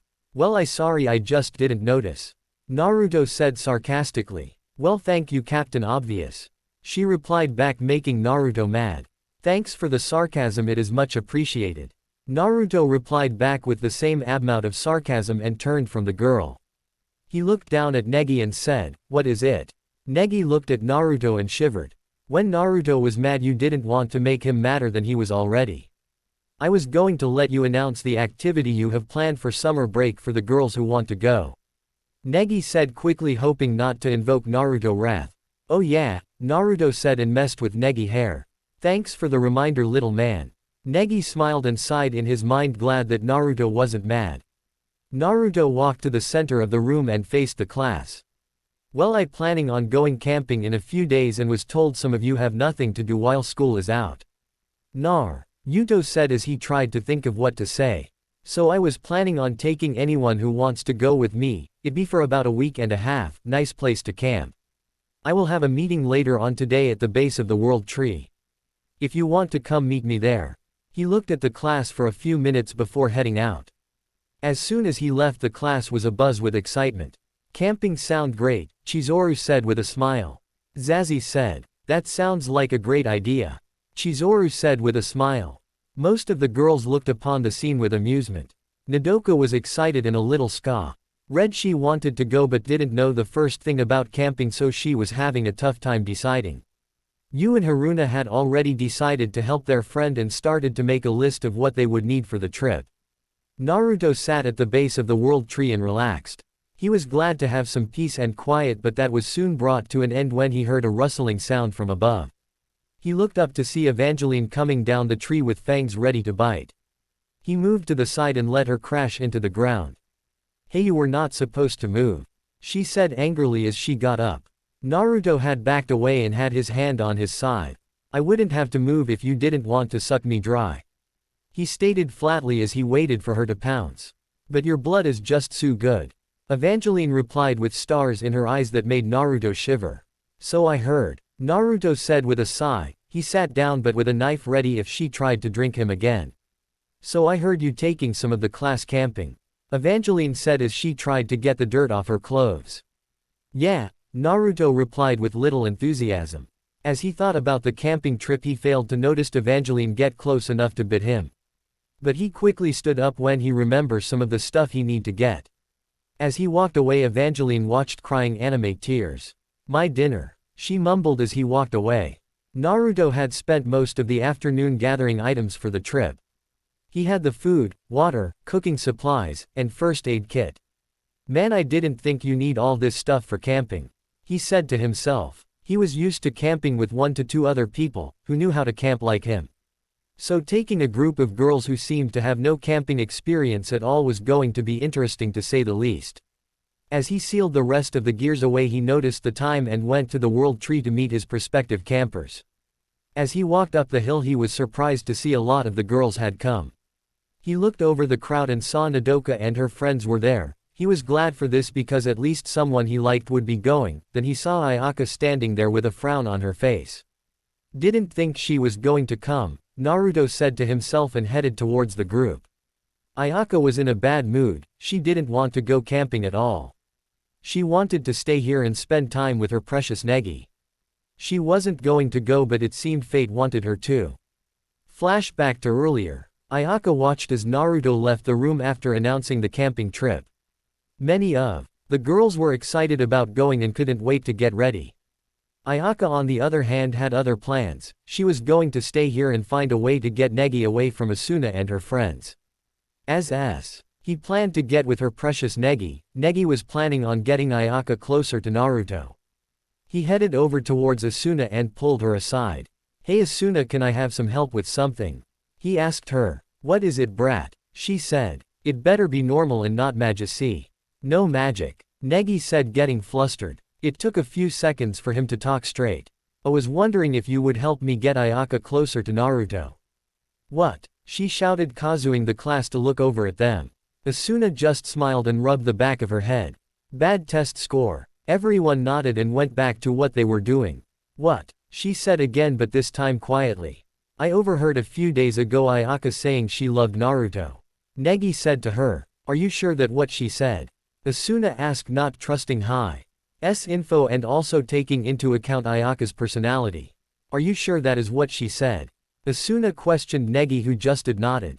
She sighed to herself and shook her head. "Okay, I'll help." Negi jumped for joy. He leaned in and told Asuna his plan.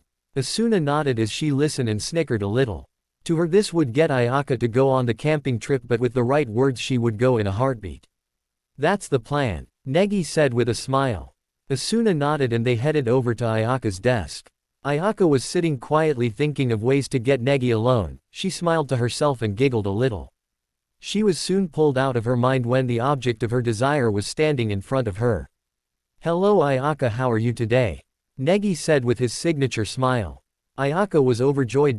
Negi was talking to her and quickly replied with, "I doing fine, how about you?" The conversation quickly dissolved into small talk as Negi waited for the right moment to his plan. He saw that she was getting a little bored of the small talk and started his plan. "So are you going on the camping trip with Naruto?" Negi asked innocently. When Ayaka heard Naruto's name, she frowned. "No," she said. "That's too bad," Negi said with a fake sadness, but to the obsessive girl it seemed real. "Why's that?" She asked, hoping to find out what was wrong with not going. It seemed fun and I wanted to go, but I have some teaching things to do. Negi said. I haven't done that much camping and was hoping you'd tell me what it's like. Ayaka was jumping for joy on the inside that her precious Negi wanted her help. But she still didn't want to go on the camping trip. Sorry Negi, but I can't go. Negi saw that his plan was failing and Asuna stepped in to help. Are you sure you don't want to go? Ayaka nodded her head and Asuna put her part of the plan in action. Well, that's too bad. I was wondering what would happen with Naruto all alone with the rest of the class.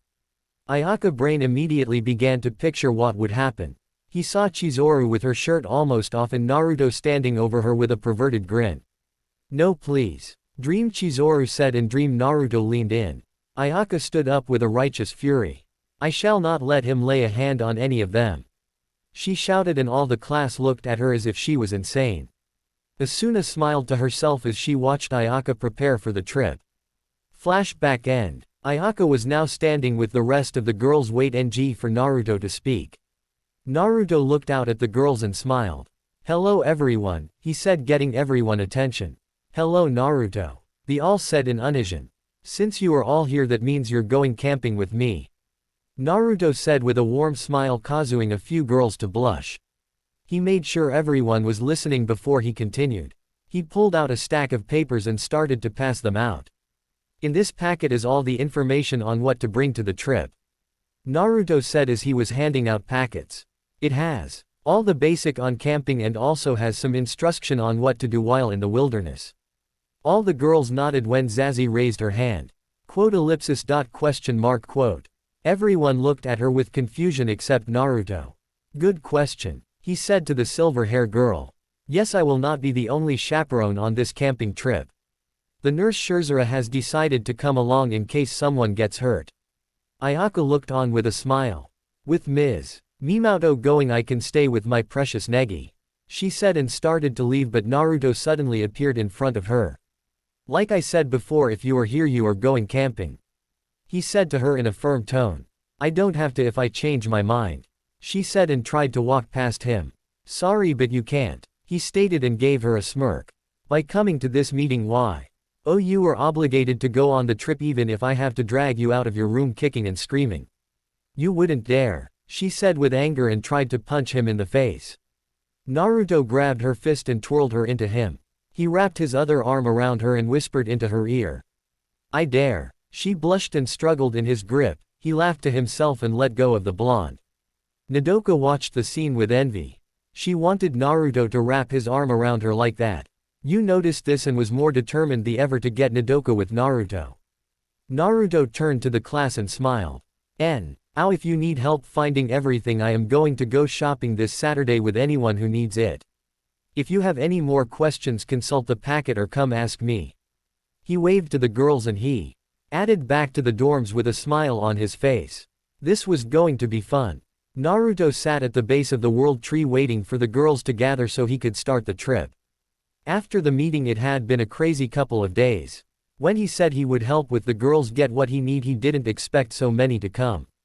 Flashback. Naruto waited by the train station waiting to see if any of the girls were on their way.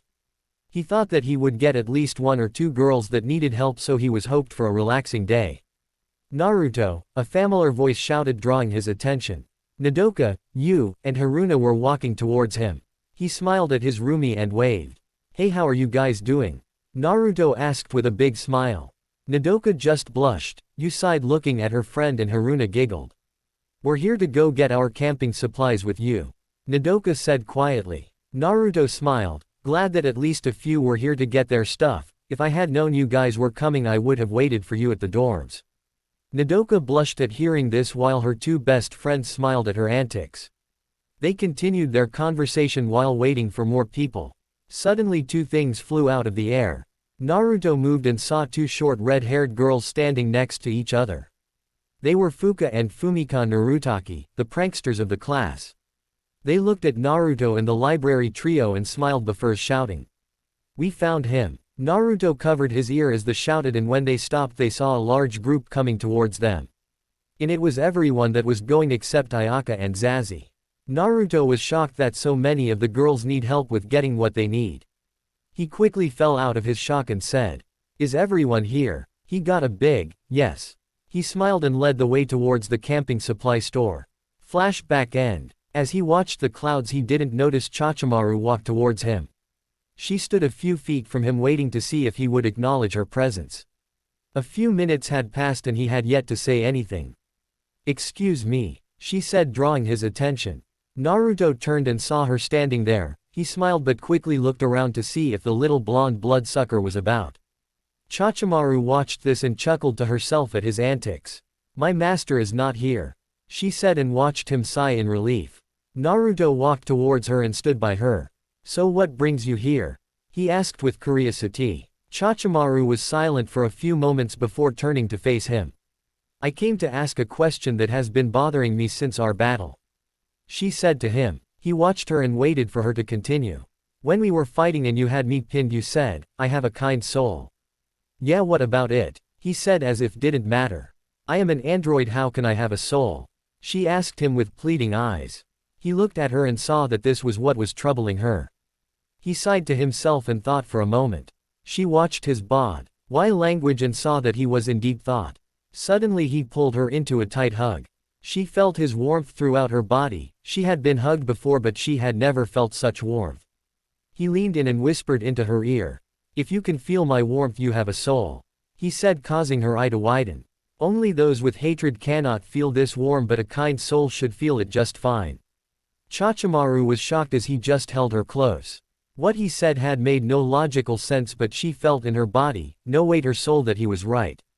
She had a soul, she was not just an android. Naruto let go of her and looked at her face. She looked like she was about to cry but she couldn't. He leaned in again and kissed her softly on her cheek. "Smile, it makes you look beautiful," he said after the kiss. Chachimaru just looked at him before pulling him close and pushing her lips against his. Naruto was surprised by this movement but soon was lost in the moment. Chachimaru broke the kiss and blushed. She didn't know why she did it. He made her feel happy and warm, she couldn't explain it.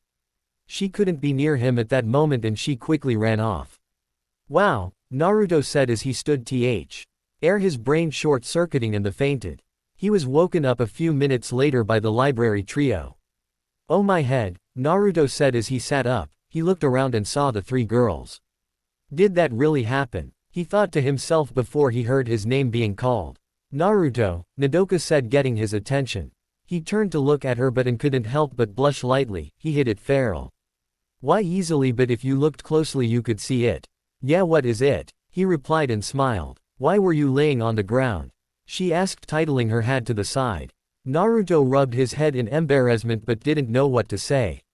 Was Chachimaru really here or did he just eat the expired ramen again?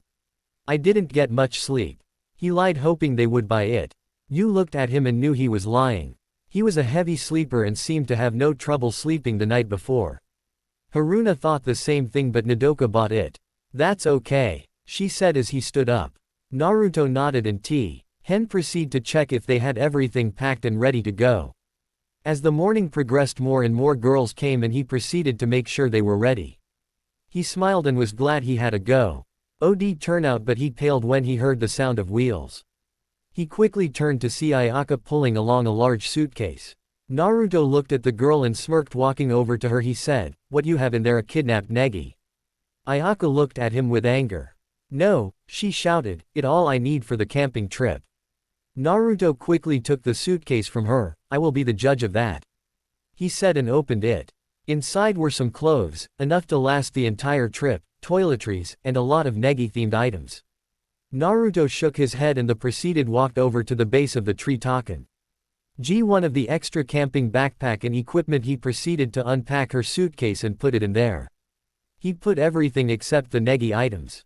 Throw the bag to the girl. He turned to look at her. "This is everything you need for the trip. Everything else in this suitcase is excess weight that you don't need," he said, then proceeded to light a match and set the suitcase on fire. Ayaka watched horror as again her Negi-themed items went up in flames. "Why?" she cried, anime tears as the bag burned. "You horrid monster, those were priceless." "I try," he said with a smile before going to check everyone else's stuff. After running a final check that everyone was packed and ready to go, he smiled. Naruto walked to the front of the group and said, "Everyone ready?"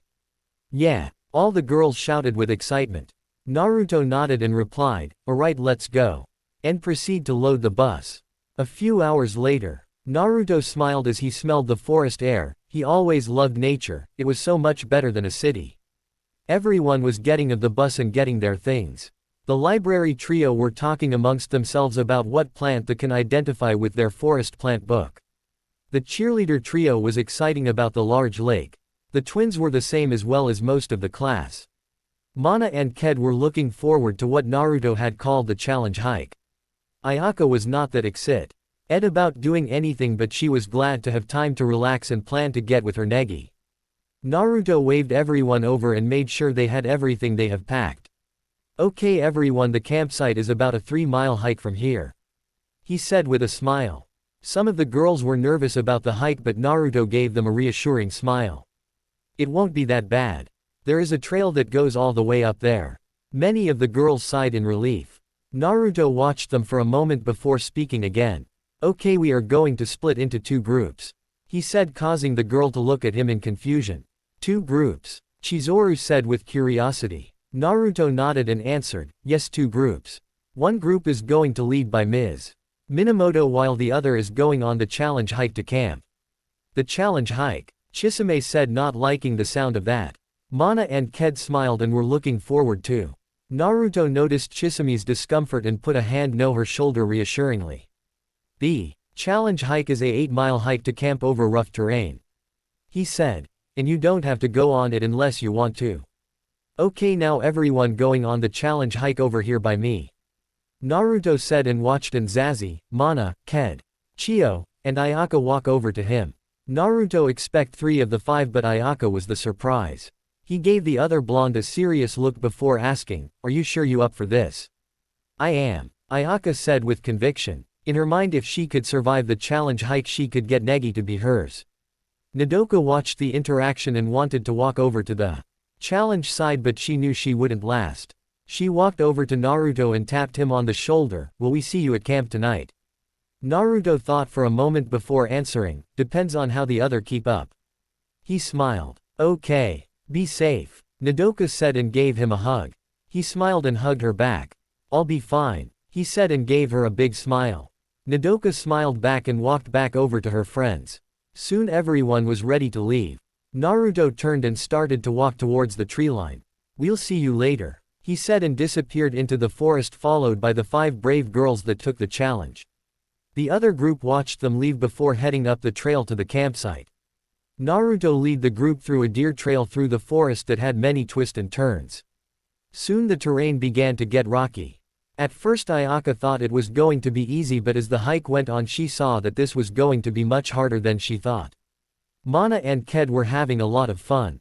They really liked the trail that Naruto was taking on them, and the challenge hike was living up to its name. They stopped for a while, allowing the last of the group to catch up. Ayaka slowly walked towards the waiting group, panting heavily. "Having fun there?" Naruto asked the Ayaka with a smirk. Ayaka gave him a dirty look as she rested for a moment. "This is insane," she said, falling down on her butt. Naruto smiled and replied, "I know it, great, right?" Ayaka looked at the bodyguard with horror in her eyes. "He's insane," she thought. "No one find hiking this type of trail fun." "Yeah, it's a lot of fun," Ked said with a smile while Ayaka looked at her and shook. Mana nodded in agreement and Chio said, "This is awesome." "You're insane," Ayaka shouted, causing most of the people in the group to laugh. Naruto looked at her and said, "You're just figuring this out now." They rest for a few more minutes before heading out again. They traveled through the trees for a few more hours before resting for lunch. Naruto opened a pack of instant ramen and quickly lit a fire to boil the water. Mana, Ked and Zazi had some sandwiches they made, while Chio ate a nukenin. Ayaka forgo tea to get lunch, so Naruto had given her a cup of ramen. She thanked him, thinking he would just let her starve. After everything was picked up and everyone was ready, they continued the hike. Back with the other group, they had reached the campsite and were setting up their tent and other camping gear. Nodoka helped up the tent that she was going to share with Yu and Haruna. When they first arrived at the campsite, they were surprised by how beautiful the area was. They were camping near a pristine lake that seemed stretched for a while. The campgrounds were clean and flat, so they didn't have to worry about sleeping with rocks on their backs. Most of the girls were excited and wanted to set up quickly so they could have fun in the lake. As they finished setting everything up, you noticed that Nodoka was looking around to see if the other group had arrived yet. "They will be here soon," Yu said, reassuring her friend with a smile. Nodoka smiled and was glad for Yu's words, but she couldn't help that something bad would happen. Naruto was looking at the 5 girls gather around him and he smiled. They had made it through the first part of the challenge, which was the 4-mile hike to where they were now. They were currently at the base of a cliff. Halfway up was a ledge that it went up again to the top that had a forest on top. The 5 girls were wondering what they were going to do next and watched their guide. "Good job on surviving the first part of the trip," Naruto said with a smile, making Ayaka fall over in shock. "That was the first part," she said with horror in her voice. Naruto smiled and gave her an evil smirk. "Oh yes, that the first part," he said. "The second part deals with this." He pointed to the cliff and saw the girl's eye turn towards it. "If we want to be keeping with the schedule, we have to reach the first ledge before the day is out." Ayaka looked at the cliff and pictured in her mind them climbing with their bare hands and falling off. Naruto looked at the fear in Ayaka's face and walked over to her, putting a reassuring hand on her shoulder. "This is perfectly safe," he said to her, and then proceeded to explain how they were going to climb it. He made sure to pack all the safety gear before coming, so they were all set. "I will be last, so I need one of you to take the lead," he said, getting a weird look for Chio and Ayaka. "Why are you on the bottom?" Chio asked. "Since I have the most weight, I am the anchor for us," he said, "so if someone falls, I weigh enough to stop the others from being pulled off the cliff face with you." Everyone nodded and Ked decided to take the lead.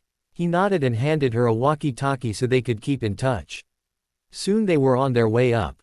They made good progress, but they took frequent breaks so they wouldn't tire out. As the climb, Naruto looked out from where he was and watched the forest below. It was a beautiful sight that made him smile. Even though this job was a pain, it was allowed him to see views like this. The sun was setting when they finally arrived at the first ledge. All of the girls were dead tired from all the climbing and walking they have done that day. Naruto was winded but was overall fine. The girls looked at him and saw that he wasn't even tired. Mana and Ked were impressed by his stamina, while Ayaka looked at him as if he was some kind of monster. Chio and Zazie were inking the same as Mana and Ked but didn't say anything. Naruto began let the girls rest while he set up for dinner. He quickly cooked some of the canned goods he brought with them. Most of the girls were wondering where he kept all the food, but while he smiled and thanked Kami for sealing scrolls. "Kami, please. You're welcome," she said with a smile. Back to the group. After everyone had eaten, he started to prepare to sleep. He noticed that Ayaka was sitting by herself near the edge. Not liking the leaving a pretty girl alone, he sat down beside her. "Hey, are you okay?" he asked with concern. "Just fine," she said to him as she looked out. She just really wanted to be left alone. She was tired and just wanted to sleep. Naruto noticed this and let her be. Ayaka was getting up when she slipped on the edge, causing her to fall. She screamed and watches as Naruto jumped off after her. When Naruto heard her scream, he ran as fast as he could. As he free falls, he grabs a kunai from his bag that had ninja wire attached to it and threw it. It flew through air and embedded itself into the cliff face. Naruto reached for Ayaka and pulled her close. The wire pulled, but the kunai was pulled from the cliff by their combined weight. Naruto felt this and quickly let go of the wire. As they fell, Naruto pulled Ayaka as close to himself as possible. They reached the tree line and disappeared from view. Ayaka groaned as she opened her eyes. That last thing she remembers was falling off the ledge and Naruto jumping after her.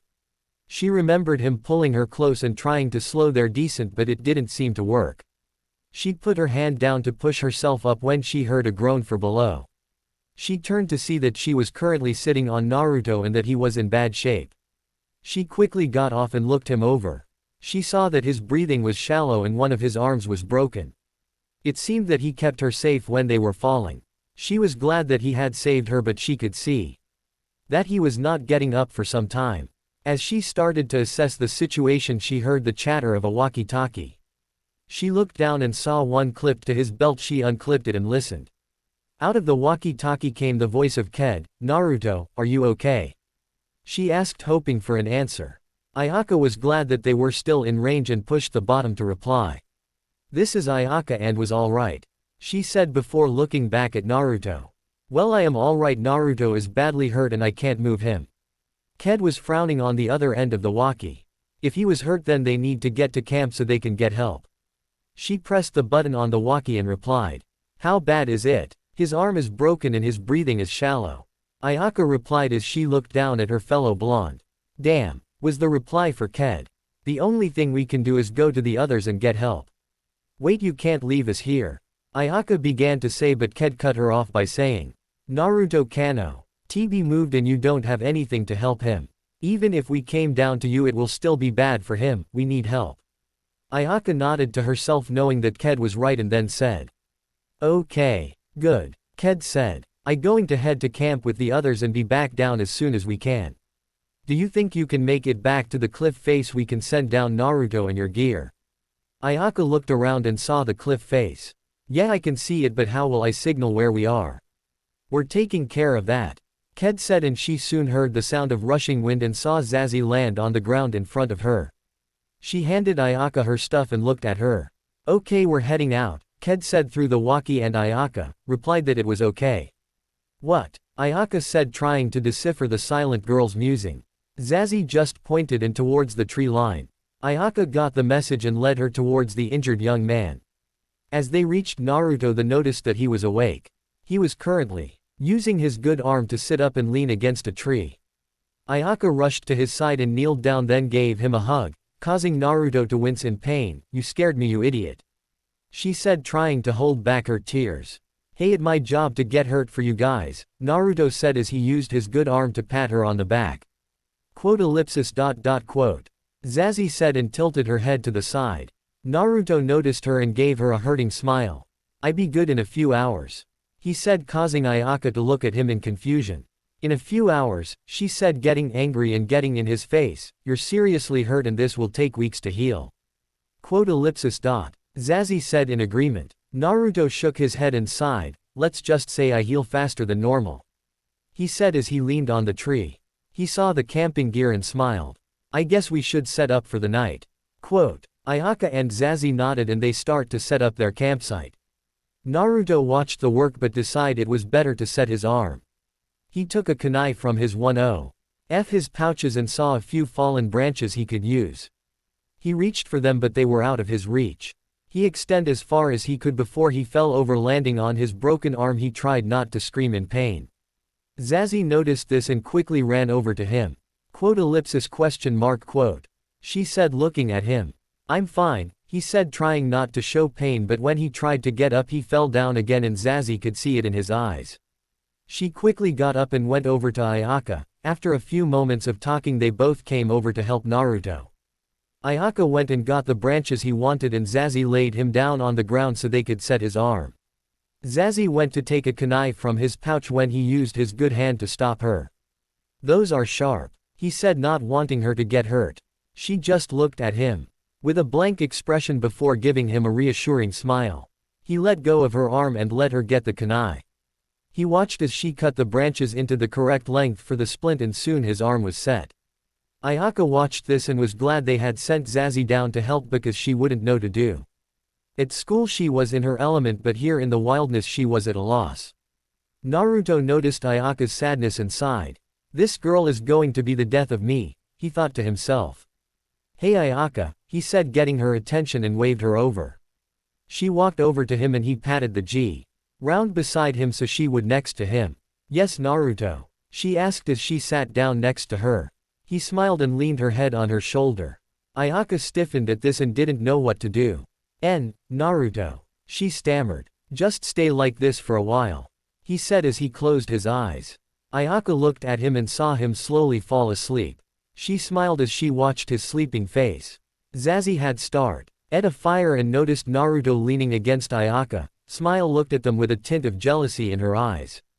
Ever since she saw the blonde bodyguard she had be interested by him, he seemed to give off the aura death, but he was a very nice person. She had watched his battle with Ked, Mana, and Setsuna. She was impressed by his skills and but knew he was hold a lot back. Now she watched this scene unfold and she wanted to be the one in it. Ayaka looked at Zazie and knew she couldn't move. Not wanting to leave Zazie alone, she called her over and have bring a blanket over to cover all three of them. You get on his other side, she said, but Zazie looked at her and pointed at his broken arm. She looked around before saw some bandages in one of his pouches. Ayaka slowly moved his arm and Ted a sling out of made sure it was secure and smiled. Zazie, satisfied with this, sat beside Naruto and the two girls were soon asleep as well. Back at the other camp, Nodoka and the others were sitting around the campfire having a great time making s'mores and telling ghost stories. Nodoka was still looking for other group but they have yet to come. Suddenly the sound of rustling bushes filled the air. The girls turned and saw Mana, Ked, and Chao walk out of the trees. Everyone cheered, glad to see that the other group had made it, but when Nodoka saw the worried look on Ked's face she knew her bad feeling was coming true. Ked ignored the others and headed start over to Shizuna. Ms. Minamoto, something terrible has happened, Ked said, getting everyone attention. Nodoka listened as Ked told them what had happened and she felt all the happiness drain from her body. Naruto, please be safe. In hell, someone was running as fast as they could, leaving a trail of blood in their wake. He heading towards the lifts. One of the people chasing him said.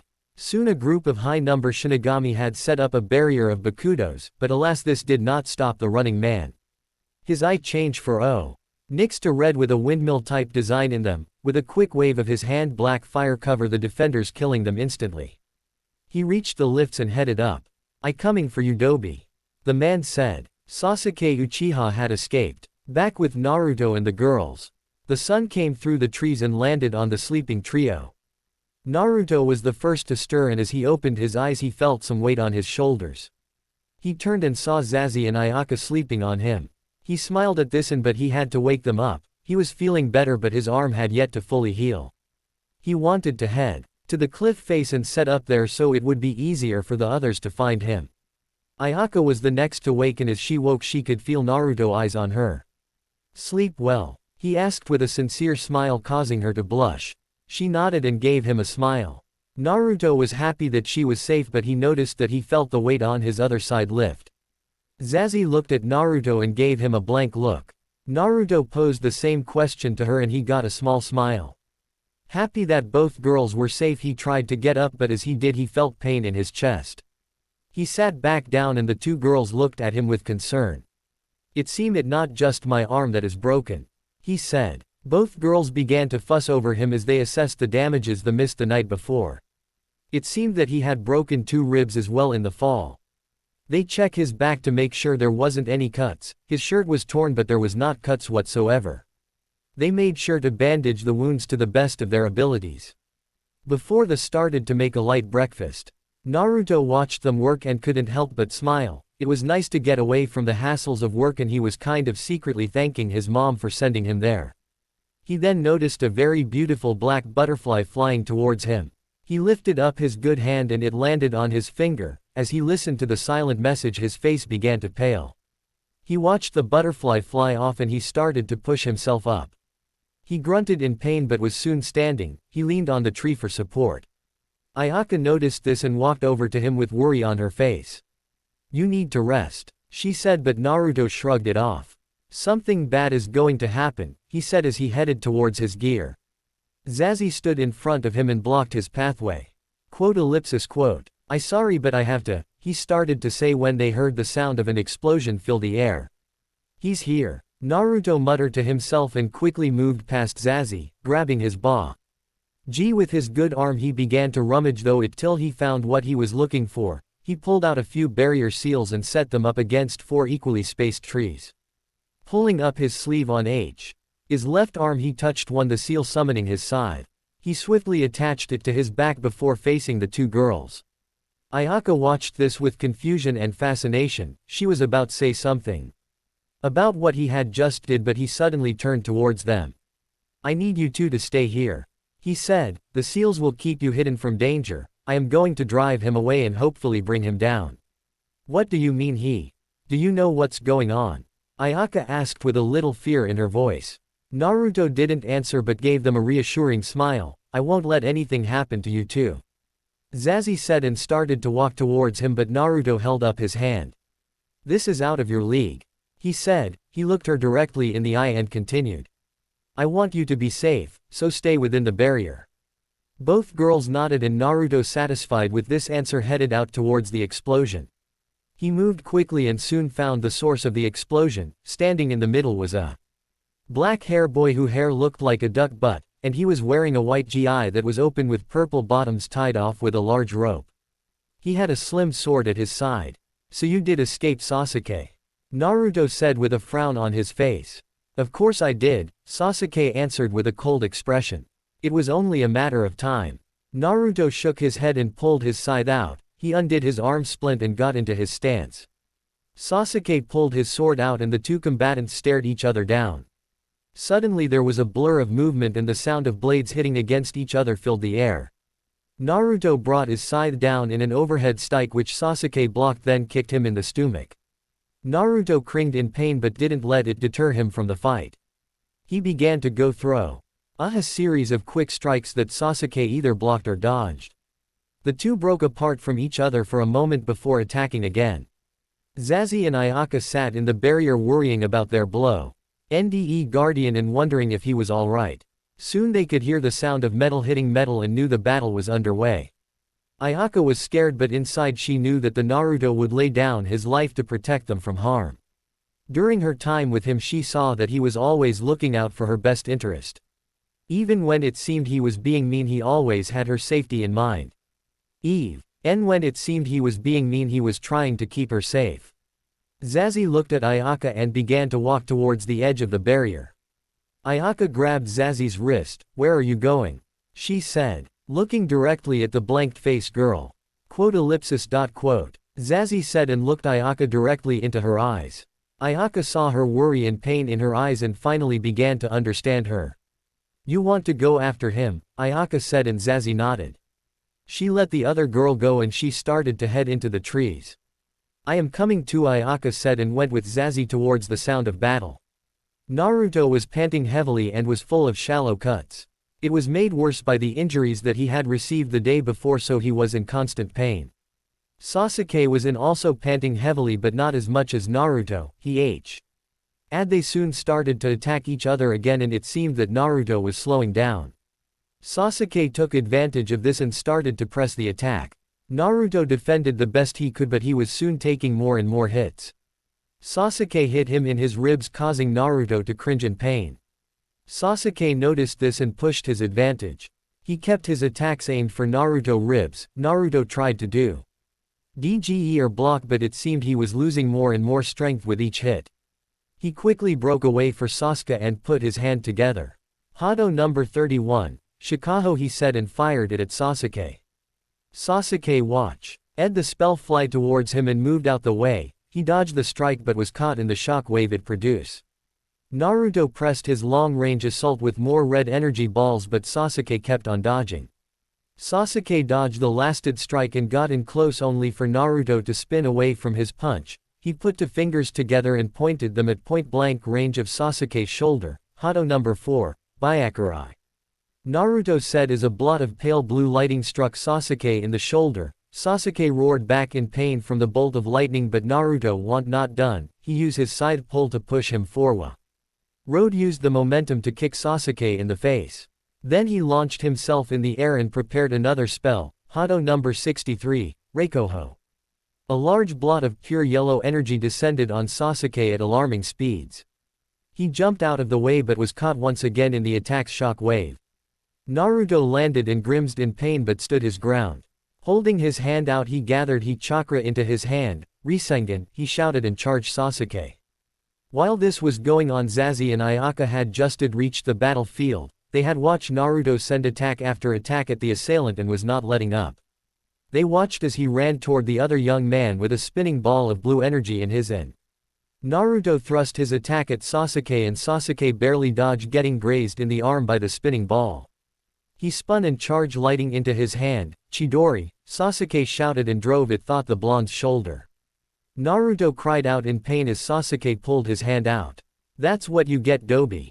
Sasuke said with a smirk as Naruto fell to the ground. Naruto looked at Sasuke with hatred.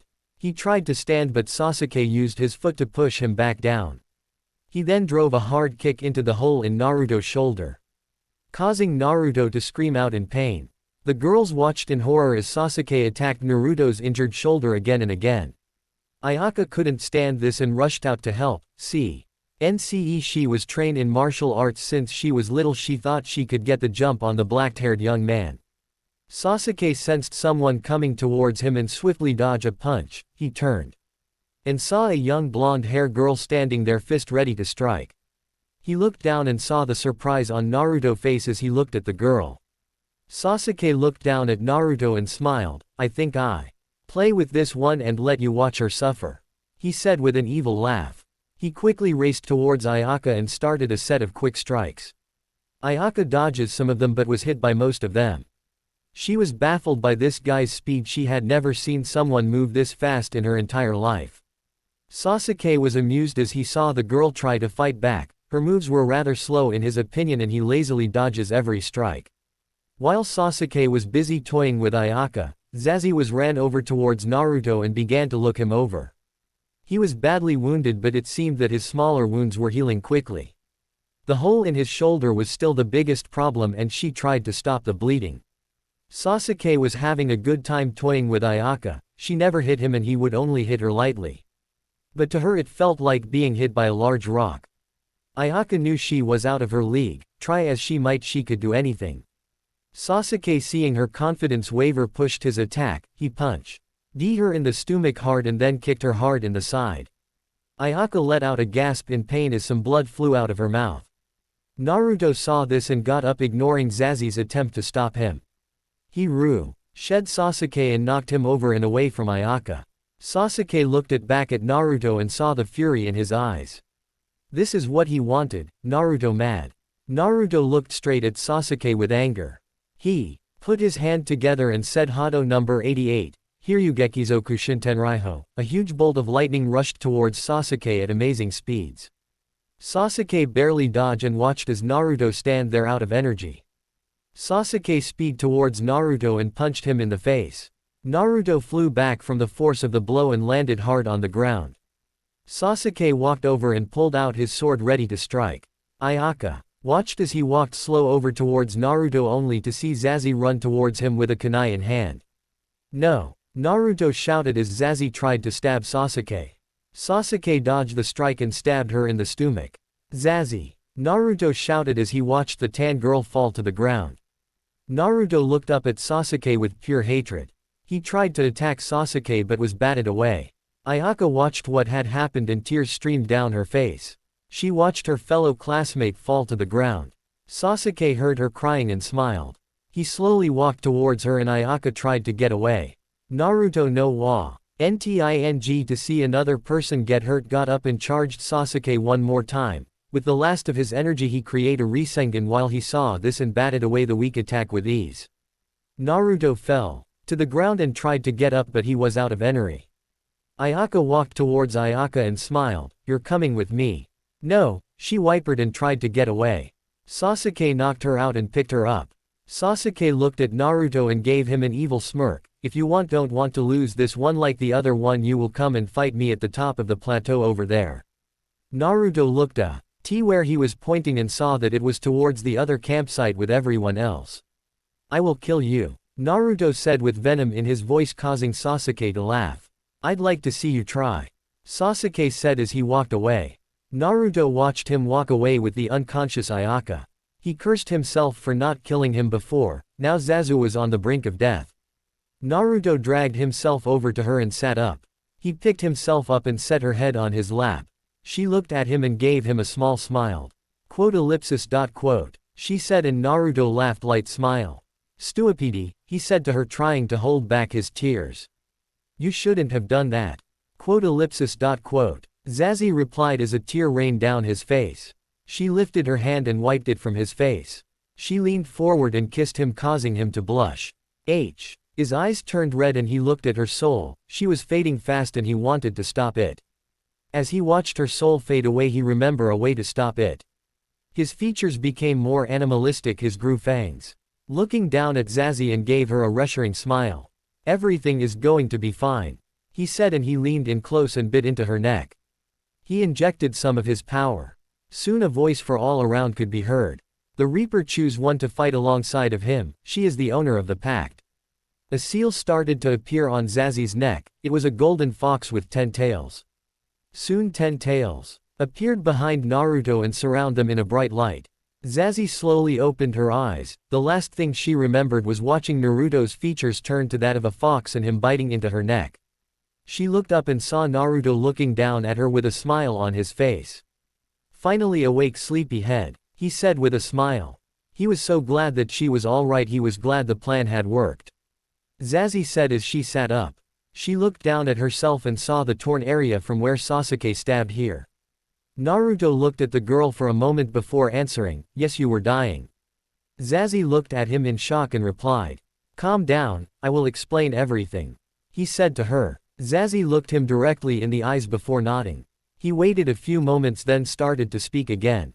"As I said before, yes, you were dying, but I formed a pact to save you." Zazie asked with a confused look on her face. Naruto slapped himself in the face. He forgot that she knew nothing of Shinigami and what their powers entail. "Sorry, let me start from the beginning," Naruto said. He thought for a few moments before continuing. "I am not a normal bodyguard," he started, and Zazie gave him a sarcastic look. "I am a Shinigami, a soul reaper. It is my job to ferry the souls of the dead to their correct places. I was assigned the mission of guarding your class by my superiors." Zazie nodded before saying, "I am the reason you are alive today," he said to her. "While you lay in my arms, I formed a Shinigami pact with you." Zazie questioned. Naruto looked at her and pointed to her neck. She looked and tried to see but couldn't. Naruto noticed this and quickly went through some hand signs and make a mutter a Sushin just you quickly. A small ball of water formed in the air before making a puddle on the ground. Zazie looked at her reflection and saw a tattoo of a golden fox with 10 tails on her neck. "That tattoo is the mark of the pact," Naruto said to her. "A Shinigami pact is a Shinigami binds his or her souls with that of another. Once the pact is formed, the marks of the Shinigami will appear. As you can see, mine is a golden fox. This pact grants you powers that fall into 4 categories: caster, seer, fighter, and healer. Each class has its own set of skills that goes along with it, but I won't get into that now." Zazie asked. Naruto looked at her and she watched as his blue eyes turn red. "You are a caster," he said. "Since this is your class, one will explain the basics. A caster is basically a magician. They have the power to cast kiddos like a Shinigami as well as trap enemy in illusions." Zazie looked at him in wonder before asking. "The pact is permanent," he said, looking away. "Your soul is now bound to mine for time and all eternity or until I die."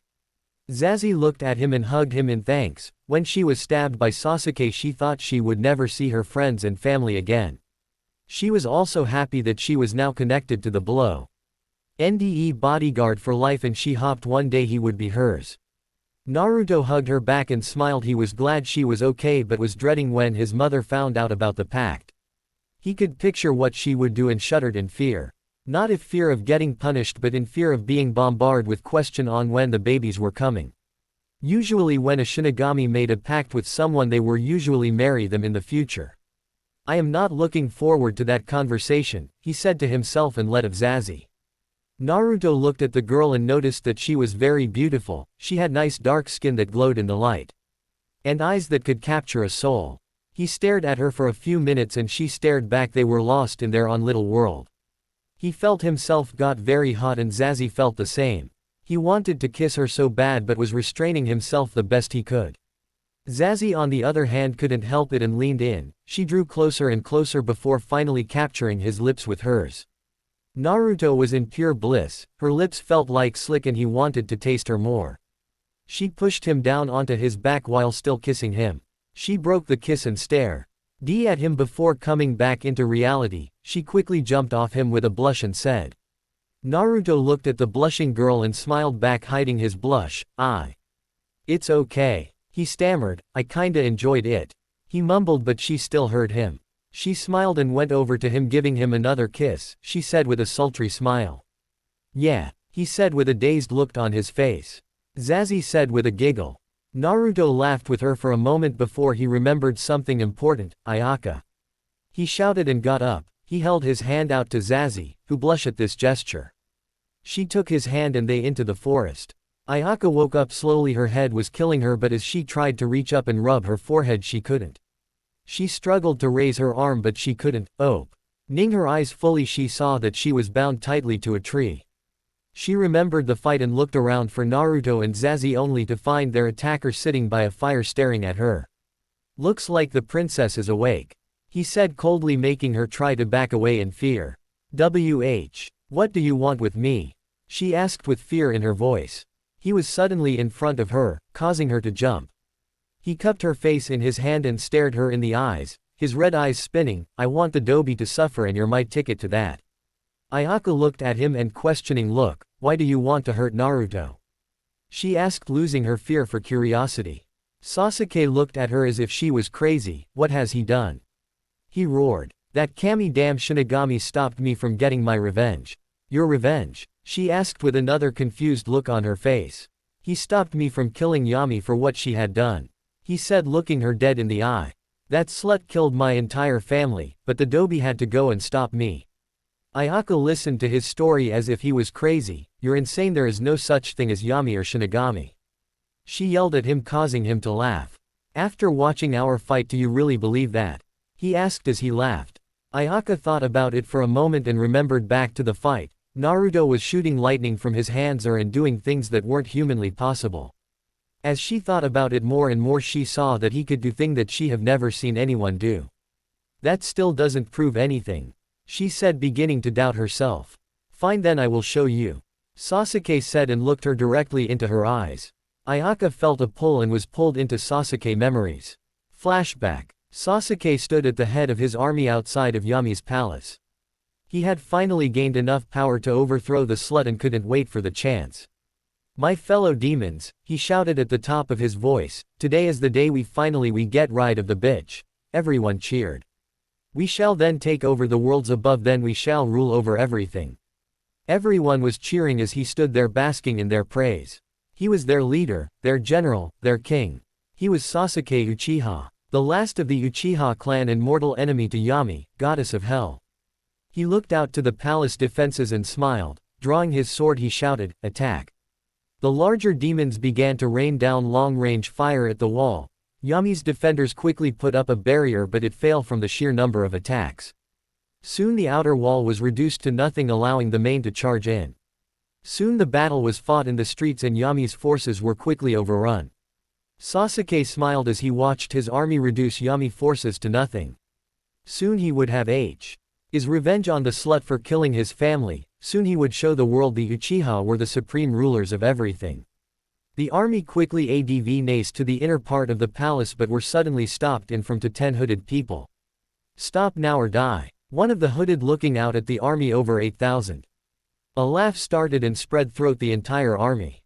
You 10 think you can stop all of us? One of the soldiers said, laughing. Yes, we can, another said with confidence. They threw off their clocks, revealing the 10 people. Shinigami number 1 Naruto Yami. Naruto said, his SYCTHE ready RO strike. Shinigami number 2 Negi Hyuga.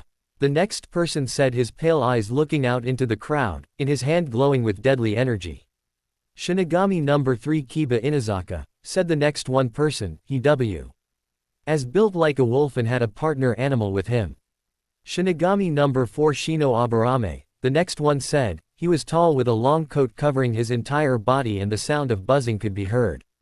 Shinigami number 5 Ino Yamanaka, said the other one, her long blonde hair in a ponytail, she was wielding a large spears. Shinigami number 6 Tenten, the next one said, she had her hair in buns carrying a large scroll full of weapons. Shinigami number 7 Hinata Hyuga, said the next one, her lavender eyes and had long blue hair. Shinigami number 8 Choji Akamichi, said the next one, he was a large guy wearing samurai type armor. Shinigami number 9 Enko Midarashi. Said a purple-hair girl wearing very revealing clothing. The sound of snakes could be heard around her. And finally Shinigami number 10 Shizune. Said the last one, she was tall with black hair holding Saban in her hands. Naruto looked out into the crowd and gave them a cold smile. You have defied the will of Yami and you shall and pay with your lives. He stated, and they attack. The army at first thought they could quickly deal with these pests because of their numbers, but soon realized that it was futile. The 10 Shinigami tore through them like it was nothing. The 2 Hyuga were killing Soilders left and right with just a touch, while Tenten and Ino were slaughtering them without even trying. Kiba and his partner Akamaru were tearing them apart limb by limb. Ankh. Ohand many wrapped up in snaked and eaten, her crazy laugh putting fear into their eyes. Shino and his swarms were leaving their enemies drained of everything, leaving nothing but bones with skin. Choji expanded his body and was just stomping them into submission, while Shizune had many killed with a flick of her wrist. The one who was causing the most damage was Naruto. He had unleashed all 10 tails and was slaughtering everyone as his path. In each tail was a different weapon along with his SYCTHE. Sasuke watched in anger as her forces were reduced to nothing by just 10 people. Naruto looked over at Sasuke and walked over to him. It's over, Tem, he said. It is not, Sasuke said, his Sharingan activating. Not till the bitch is dead. Sasuke charged Naruto and tried to get past him, but Naruto quickly stopped him.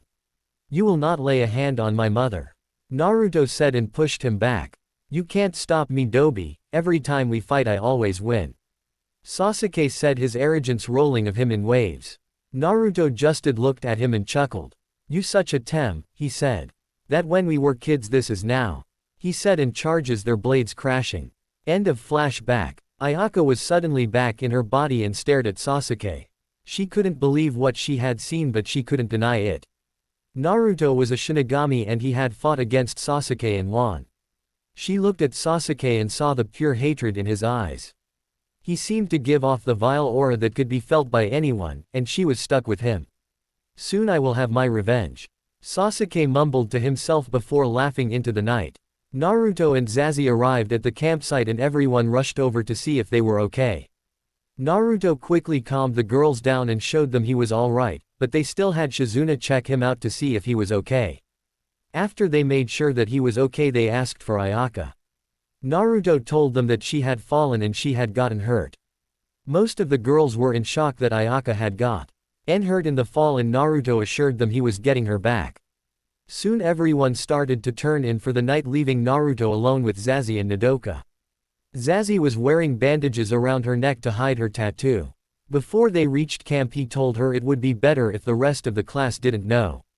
Now she was sitting next to him while Nodoka was on his other side. Nodoka was relieved that Naruto was safe. When she first heard of his fall she nearly burst into tears. If it wasn't for you and Haruna she would have. Now that he was here she was happy. She was worried about Ayaka, but knew Naruto was going to keep them safe. How are you feeling? She finally asked him as they stared at the fire. I find just mad that I had to leave Ayaka, he said, keeping with the lie. Nodoka saw the look of concern on his face and put an hand on his shoulder. It will be alright, she said. I know you get her back. Thanks Nodoka, he said with a smile before giving her a hug. You're a great friend. Nodoka's hugged him back, but her brain was in shock. Naruto is hugging me, she thought before she passed out in his arms. Naruto felt this and shook her for a bit, but she was out. He picked her up and took her to her tent. After making sure she was safely inside he went back to the fire and sat next to Zazie. She saw that they were alone and leaned in, wrapping her arms around him. He stroked her hair as they stared at the fire. Quote. Zazie said to Naruto. Naruto looked at the fire and said, I going to get her back and kick the Tem's ass. Zazie looked at him and asked. He was my best friend, we were kids. Naruto explained to her and looked at the sky. Back then we both had the goal of being the #1 Shinigami, but then my mom found out about his family's plans to try and take over. She wouldn't have it, even though she was great friends with Sasuke mom, she had to order their deaths. She only spared Sasuke and his mom. Makoto, Sasuke mom, understood why she had to do it and forgave her. Sasuke on the other hand changed, he became an avenger. He hated my mom with such passion he left his mom and trained to be strong enough to kill my mom. It was years later when I first got the rank of number 1 when he resurfaced. He had an army of thousands of demons and souls. He began his reign of terror but was ended when he attacked the palace. I fought him and defeated him, but I was ordered not to kill him. Mom thought he could be reformed, but I saw the hate in his eyes. He would always hate us. He was put under one of our strongest seals, but he escaped and is here to take revenge on me. Zazie replied, looking in Naruto. Yeah, it is, he said, but this time I will kill him. I won't let him hurt my precious people. Quote ellipsis question mark quote. Zazie asked. Naruto nodded and Zazie smiled. She leaned in and captured his lips. Naruto was once again caught off but didn't mind it. As they pulled away from each other he gave her a smile. Give me a warning next time, he said with a laugh. You can't just kiss me whenever you like, Zazie said with a pouting. Naruto smiled and pulled her close. I know that. She looked at him and smiled.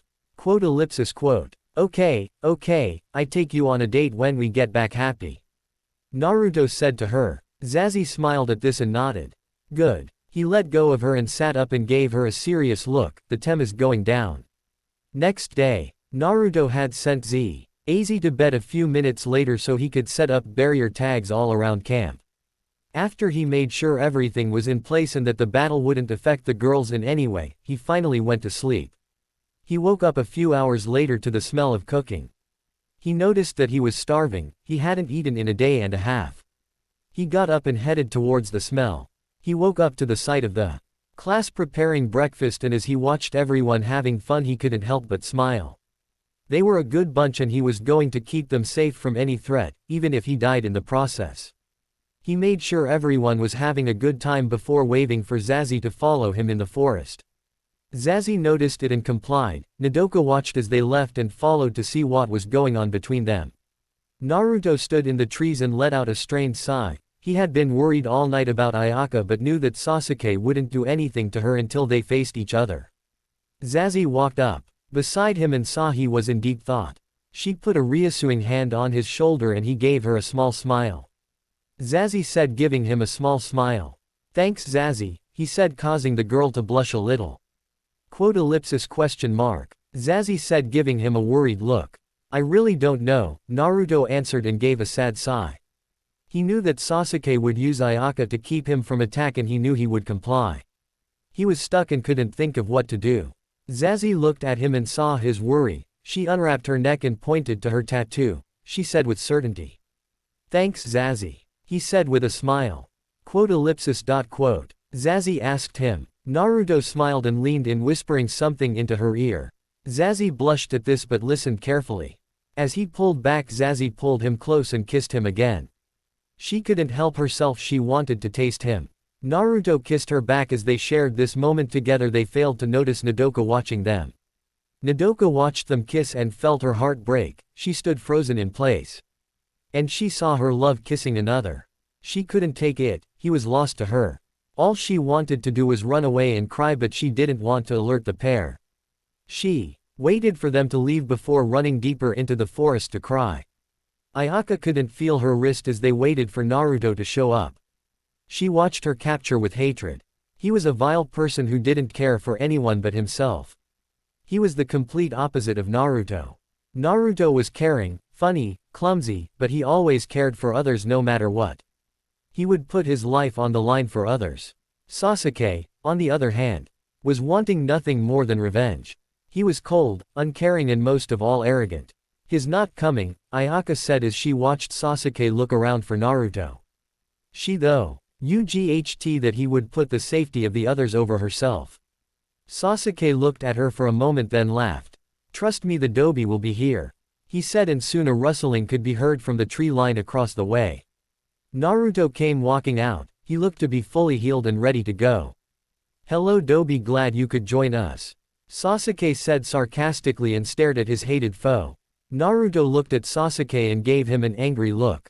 I'm the one you want, let the girl go, Naruto said. I'm sorry but I cannot, Sasuke said as he drew his sword. She is here to make sure you don't run off. I never run, Naruto said and drew his scythe. Sasuke smiled at this and attacked. Naruto blocked his sword strike and counter with a punch to the chest, which Sasuke dodged. Naruto brought his side into a upward slash followed by a kick. Sasuke dodged the slash and used the kick to throw Naruto off balance. He tried to punch Naruto in the side only to have his fist connect with the side pole. Naruto was pushed back by this, but the attack hurt Sasuke more. As Sasuke continued to attack, he began to move faster and faster. Naruto in turn speed up as well. Soon they became a blur of colors. They ice engaged each other for a moment before attacking again. Sasuke was getting tired of this combat, knowing that they were to evenly match. He jumped back and went through a few hand signs. Kaden, giant fireball. He shouted and sent a huge ball of fire from his mouth at Naruto. Naruto dodged to the side and was doing his own set of hand signs. Futon, wind blades. He shouted and sent the invisible blades of winds at Sasuke. Sasuke counter with Kaden, fire bullets. He sent 5 medium-size fireballs at Naruto, which were cut in half by the wind blades. As the attacks cancelled each other out, Naruto create a few cage bushions and set them after Sasuke. Sasuke fought the clones while Naruto raced towards Ayaka. Sasuke saw this and quickly dispatched the clones and ran after Naruto. Naruto was nearly to Ayaka when Sasuke knocked him to the side. He stood in front of his captive and smiled, looking over at Naruto. "That won't do," Sasuke said and made a few hand signs, causing the ropes that bound Ayaka to tighten. Ayaka felt her breath leave her body and was having further trouble breathing.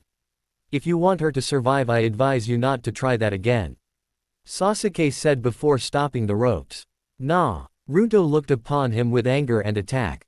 Sasuke smiled, getting exactly what he wanted, an angry Naruto. Naruto attacked wildly and Sasuke easily dodged these attacks. Naruto pressed his attack but nothing seemed to land. Sasuke, seeing an opening, attacked by punching Naruto in the face. Naruto fell back and continued his attack. Ayaka watched as Naruto was blinded with anger and made stupid mistakes. But she also noticed that he seemed to hiding something. He was pushing Sasuke further and further from where she was tied. She suddenly heard someone whisper, "Anata no Maho o Hiroguru. Kyasuta, spread you magic. Caster," and saw Zazie land in front of her wearing her stage outfit from the Nightmare Circus, but the big thing that stood out to Ayaka was the large 10-tailed fox on her neck. Zazie gave her a smile before summoning a kunai out of the air, cutting her from her ropes. Zazie looked at Ayaka and pointed towards the tree line. Ayaka understood what Zazie wanted and ran. Zazie watch. As Ayaka fled towards the trees and turned her attention to the two combatants. She pointed 2 fingers at Sasuke and said, "quote." A bolt of pale blue lighting shot out of her fingertips and towards Sasuke. Naruto jumped back when he heard Zazie say the Hado. Sasuke's only warning was when the attack was speeding towards him. He dodged out of the way and looked to see who launched the attack. He saw a girl wearing a weird but sexy jester outfit, and it was the one who he killed Eiler. He then noticed the golden fox on her neck. "So you formed a pact," Sasuke said, looking at Zazie with disgust. Naruto didn't answer and pressed his attack, but he suddenly jumped out of the way so that another bolt of lightning was shot at Sasuke. Soon Naruto and Zazie were comboing their attacks. Hiwao LD pressed Sasuke with taijutsu and weapons, and Zazie launched silent kiddos. Sasuke soon saw that he was at a disadvantage but continued to try and kill Naruto, but every time he got close the damn girl would send a spell at him. He never heard a word come from her mouth, so he couldn't tell where she was going to fire from next. He waited for the next strike only to have Naruto come up and try to take his head off. "Damn it," Sasuke said as he ducked to dodge the strike only to be kicked in the face. He rolled on the ground and got up. He looked to see if he had his trump card still in play and saw Ayaka was gone.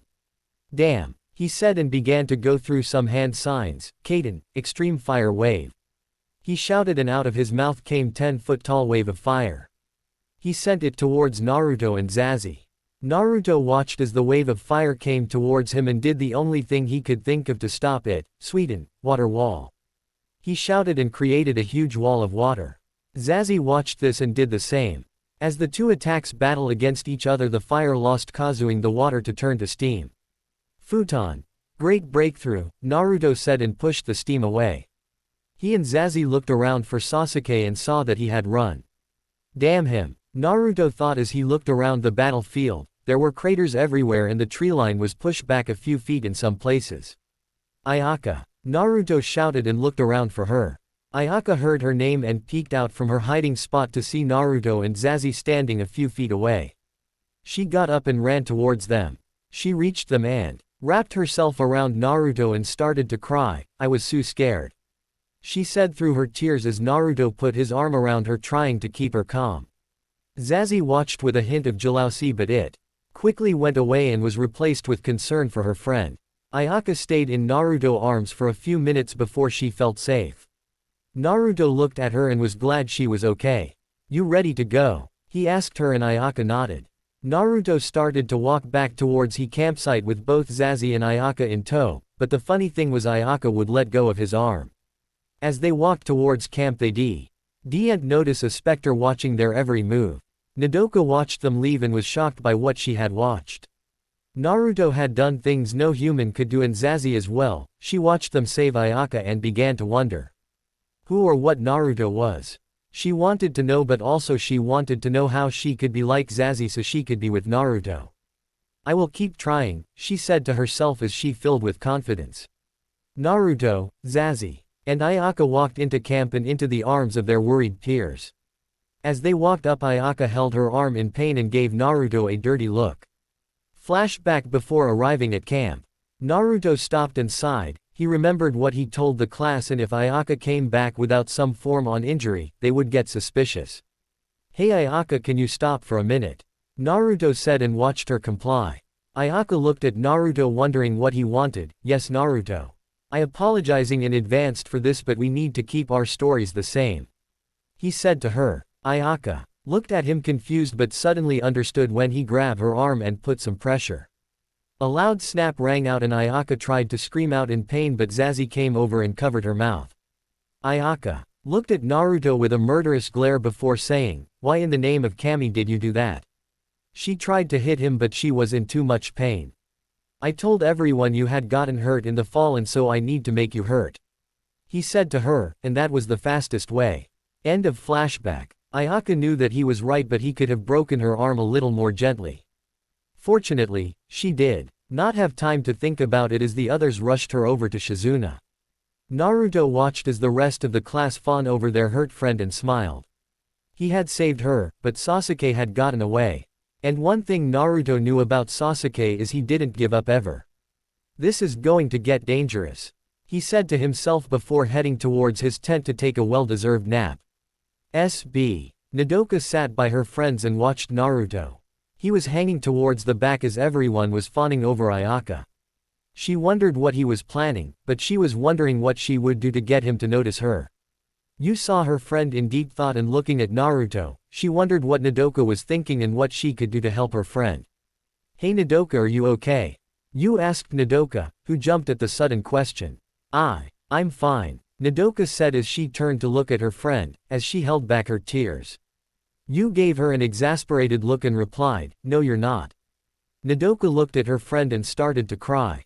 I saw Zazie kissing him, she said and Yu pulled her into a hug. Nodoka cried silently into her friends, her heart was in so much pain. Yu stroked her hair and waited for her to calm down. Nodoka cried for a few more minutes before calming down. Yu looked at her friend and said, what happened? Nodoka proceeded to tell Yu what had happened but left out the rescue of Ayaka. Yu nodded as she listened to Nodoka's story and felt bad for her friend but as she listened, she felt a glimmer of hope for her. So it was Zazie who kissed Naruto and not the other way around. Yu asked making sure her assessment was right. Nodoka just nodded and Yu smiled. Then you still have a chance, Yu said as Nodoka looked at her with a confused look on her face. Yu looked at her friend and shook her head before explaining it to her friend. Zazie was the one who kissed Naruto, not the other way around, which means she likes him but he has yet to give her an answer. Nodoka looked at Yu with joy. She still had a chance. Yu was happy she could help her friend and leaned in close. Now hear what we are going to do. SB. Ayaka lay in the tent the other had prepared for her and grumbled. Stupid Naruto, she mumbled to herself as she lay on her sleeping bag. She was glad to be safe but would have rather he had not broken her arm. As she lay there, she thought back to and wondered what else Naruto was hiding. He was a Shinigami, soul reaper, someone who took people's soul, yet he wasn't a bad person like all the legends and stories say. Well, his is different, she said and began to list off all high straight in her head. He is nice, caring, smart, funny, strong, handsome. Wait, what? She stopped herself. Did I just call him handsome? Why did I call him handsome? As she mentally debated with herself, Naruto had entered the tent and was now standing over her. Ayaka, he said to get the girl attention, but she seemed to notice. Earth to Ayaka. Ayaka here. This and looked up to see the person who occupied her thoughts standing over her. She blushed and tried to hide it. What do you want? She said, trying to sound mad. Just wondering if you were okay after all that happened. He asked her as he sat down, his voice filled with concern. Yeah, I think. She responded, not sure of herself. Naruto looked at her and said, you want to talk about it? Ayaka was about to say no, but stopped herself. She really wanted to talk about what had happened and Naruto was the best person to talk to. She just nodded and Naruto started to make himself comfortable. Ayaka looked at him and smiled a little. He was a good person, always wanting to help even if he did like to destroy others' property while doing it.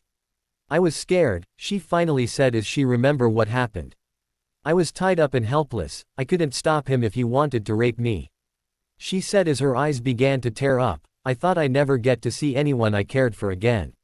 I was so scared. She cried and Naruto wrapped her up in his arm, letting her cry it out, once again. He knew it was his fault that he let her be taken and he was making damn sure it wouldn't happen again. Ayaka cried for a few more minutes before speaking again. When we were waiting for you to show, I thought you would not going to show. I thought you would put the safety of the others before me, but when you walked out of the woods I was so happy.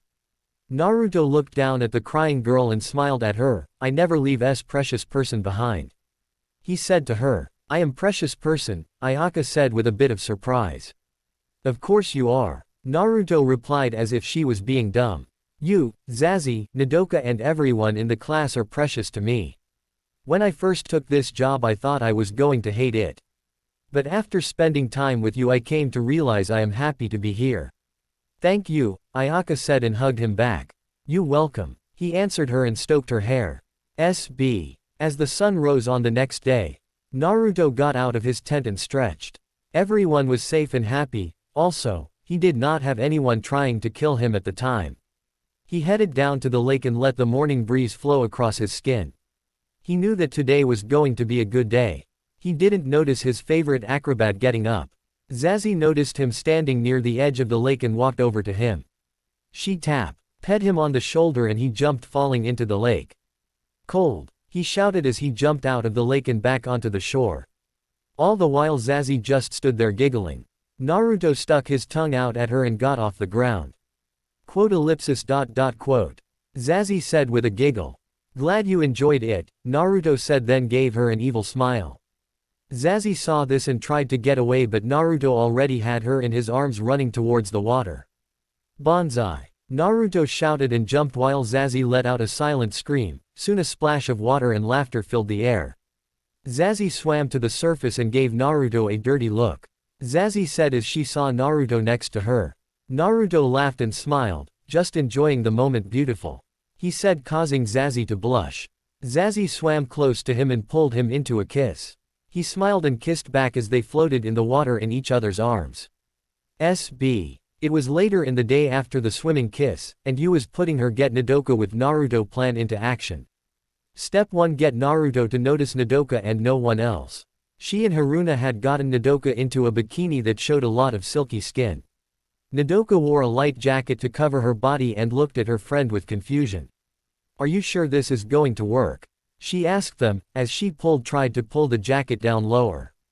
Haruna smiled and gave her thumbs up. Of course no man can resist hot girls in a bikini.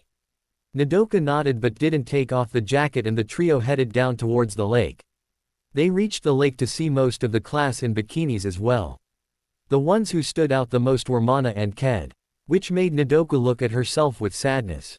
You saw this and looked at Nodoka. It's fine. She reassured her friend as she looked around the shore for Naruto. She saw him sitting on the dock with Zazie and a few others. He was wearing a pair of black and orange board shorts while Zazie was wearing a silver two-piece with ten-tailed fox design. Nodoka and her friends walked over to the docks. Nodoka was getting very nervous with each passing steps. As they walked, they noticed Naruto performing tricks of the docks. He jumped high in the air and flipped 3 times before entering the water in a perfect dive. They watched and Nodoka drooled as he came out of the water. They watched the water run down his toned body and with the light reflecting on the droplets it made him glow like a god. Nodoka just stood there in a daze for several minutes watching her crush. Yu waved her hand in Nodoka's face to see if she was in there but sadly, she was not. She out of it, Yu said sadly and they pulled the dazed girl towards her crush. Naruto and Zazie were enjoying their time at the lake. They were having a contest to see who could do the better tricks. So far they were dead even and both were not giving up. Zazie looked at Naruto and smiled. She walked to the beginning on the dock and then started to run. As she ran she started to add a front handspring to it. She reached the edge of the dock and launched herself high in the air. She flipped once before coming into a tight spin. She backed flipped and straightened out going into the water with a little splash. Naruto sighed as he watched this. Damn, he said to himself. Zazie got out of the water and Naruto blushed as he watched the water run down her lovely body. Zazie said with a small smile and Naruto just sighed. You win, he said and Zazie smiled and sat down at the edge. She patted the area beside her and Naruto sat down next to her. Zazie looked at him and said, "You're the winner," he said. "I have to do anything you want when we get back to Mahora." Zazie smiled and said, "Great," Naruto said to himself as he dreaded what Zazie wanted from him when they got back. As they talked the sound of footsteps filled the air and Naruto turned to see the library trio walking towards them. Yu and Haruna seemed to be dragging a dazed Nodoka over to them. Zazie watched this and frowned. She knew Nodoka had a crush on Naruto from her observation from class. She looked at Naruto and wanted him all to herself. As she thought about it, a plan formed in her mind. Nodoka is finally coming out of her daze when she noticed that they were near Naruto. She looked at his scared chest and fought back a large noise bleed. Naruto turned to look at her and smiled. "Hi," he sighed. With a smile causing Nodoka to melt and Yu to smile a bit. "Hi Naruto," Nodoka said hiding her face behind her hair. Yu looked at her friend and inwardly sighed. She needs to be more aggressive. Yu thought and quickly formed a plan to get Nodoka alone with the blonde. Haruna looked at Yu and saw the wheels in her mind turning so she decided to run interference while she waited for a plan. "So Naruto, how are you enjoying the trip?" Haruna asked hoping that Yu would come up with something soon. "It's been good," he said as he looked out at the water, "a few bumps in the beginning but it going good now." "That's great," Haruna said and continued the small talk, all the while Nodoka stood in the back too scared to get close. "What's wrong with me?" she thought to herself. Back at the Mahora she had approached him before. But she could do it now. Yu finished her thinking and smiled. "I am sorry Nodoka," Yu said and pretended to trip over her feet knocking Nodoka in the water. Nodoka wasn't prepared for this and hit the water. As she struggled to get to the surface Naruto had already jumped in to help her. As he reached her and pulled her up she couldn't help the blush coming onto her face. He was always there to help her. "Are you okay?" he asked with concern in his voice. Nodoka, not trusting her voice, simply nodded. They reached the dock and he let her get up first before he got on. Nodoka was complete soaked and her white jacket hugged her skin revealing her bikini. Naruto saw this and blushed. Yu noticed this and decided to take advantage. She walked over to Nodoka and whispered in her ear. Nodoka blushed as she listened to her friend. Yu stood up, walked over to Naruto, and started a small conversation drawing attention away from her friend. Nodoka was watching this and saw Zazie watching her. Nodoka, not wanting to lose Naruto to her, slowly unzipped her jacket and took it off. She let it fall to the ground and walked slowly over to Naruto. She moved her hair from her face and tapped him on the shoulder. He turned beet red when he saw the beauty standing before him. She was wearing baby blue bikini that showed off her features well. She has a great body, Naruto thought as he looked at her. Nodoka was looking at Naruto and could see the blush on his face. She blushed as well and a silence fell between them. Yu sighed, walked behind her friend and gave her a small nudge. She fell into Naruto, who fell into the water with her on top of him. As they swam to the surface, Nodoka couldn't help her blush. Naruto on the other hand had gotten all hot and bothered. Therefore, he decided to stay in the water, not wanting the girls to see him in that state. Nodoka had gotten out of the water and noticed that Naruto was getting out. She leaned down. Naruto got a good view of her cleavage and sank deeper in the water. "Are you okay?" she asked him, and all he did was nod. Zazie watched this, was also wondering what was wrong with Naruto, and leaned down as well, causing Naruto to blush harder and sink deep into the water. Question mark. Zazie asked with concern. "Just want to take a swim," he said quickly and swam as fast as her could from the dock. Nodoka watched this with confusion while Zazie smiled. She knew what was wrong with Naruto once she saw her face. You also knew what was wrong with Naruto and was happy for her friend. If she can do that to him, then she has a chance. You said as she watched the blonde swim to the other side of the lake at amazing speeds. SB. Naruto sat by the campfire and sighed.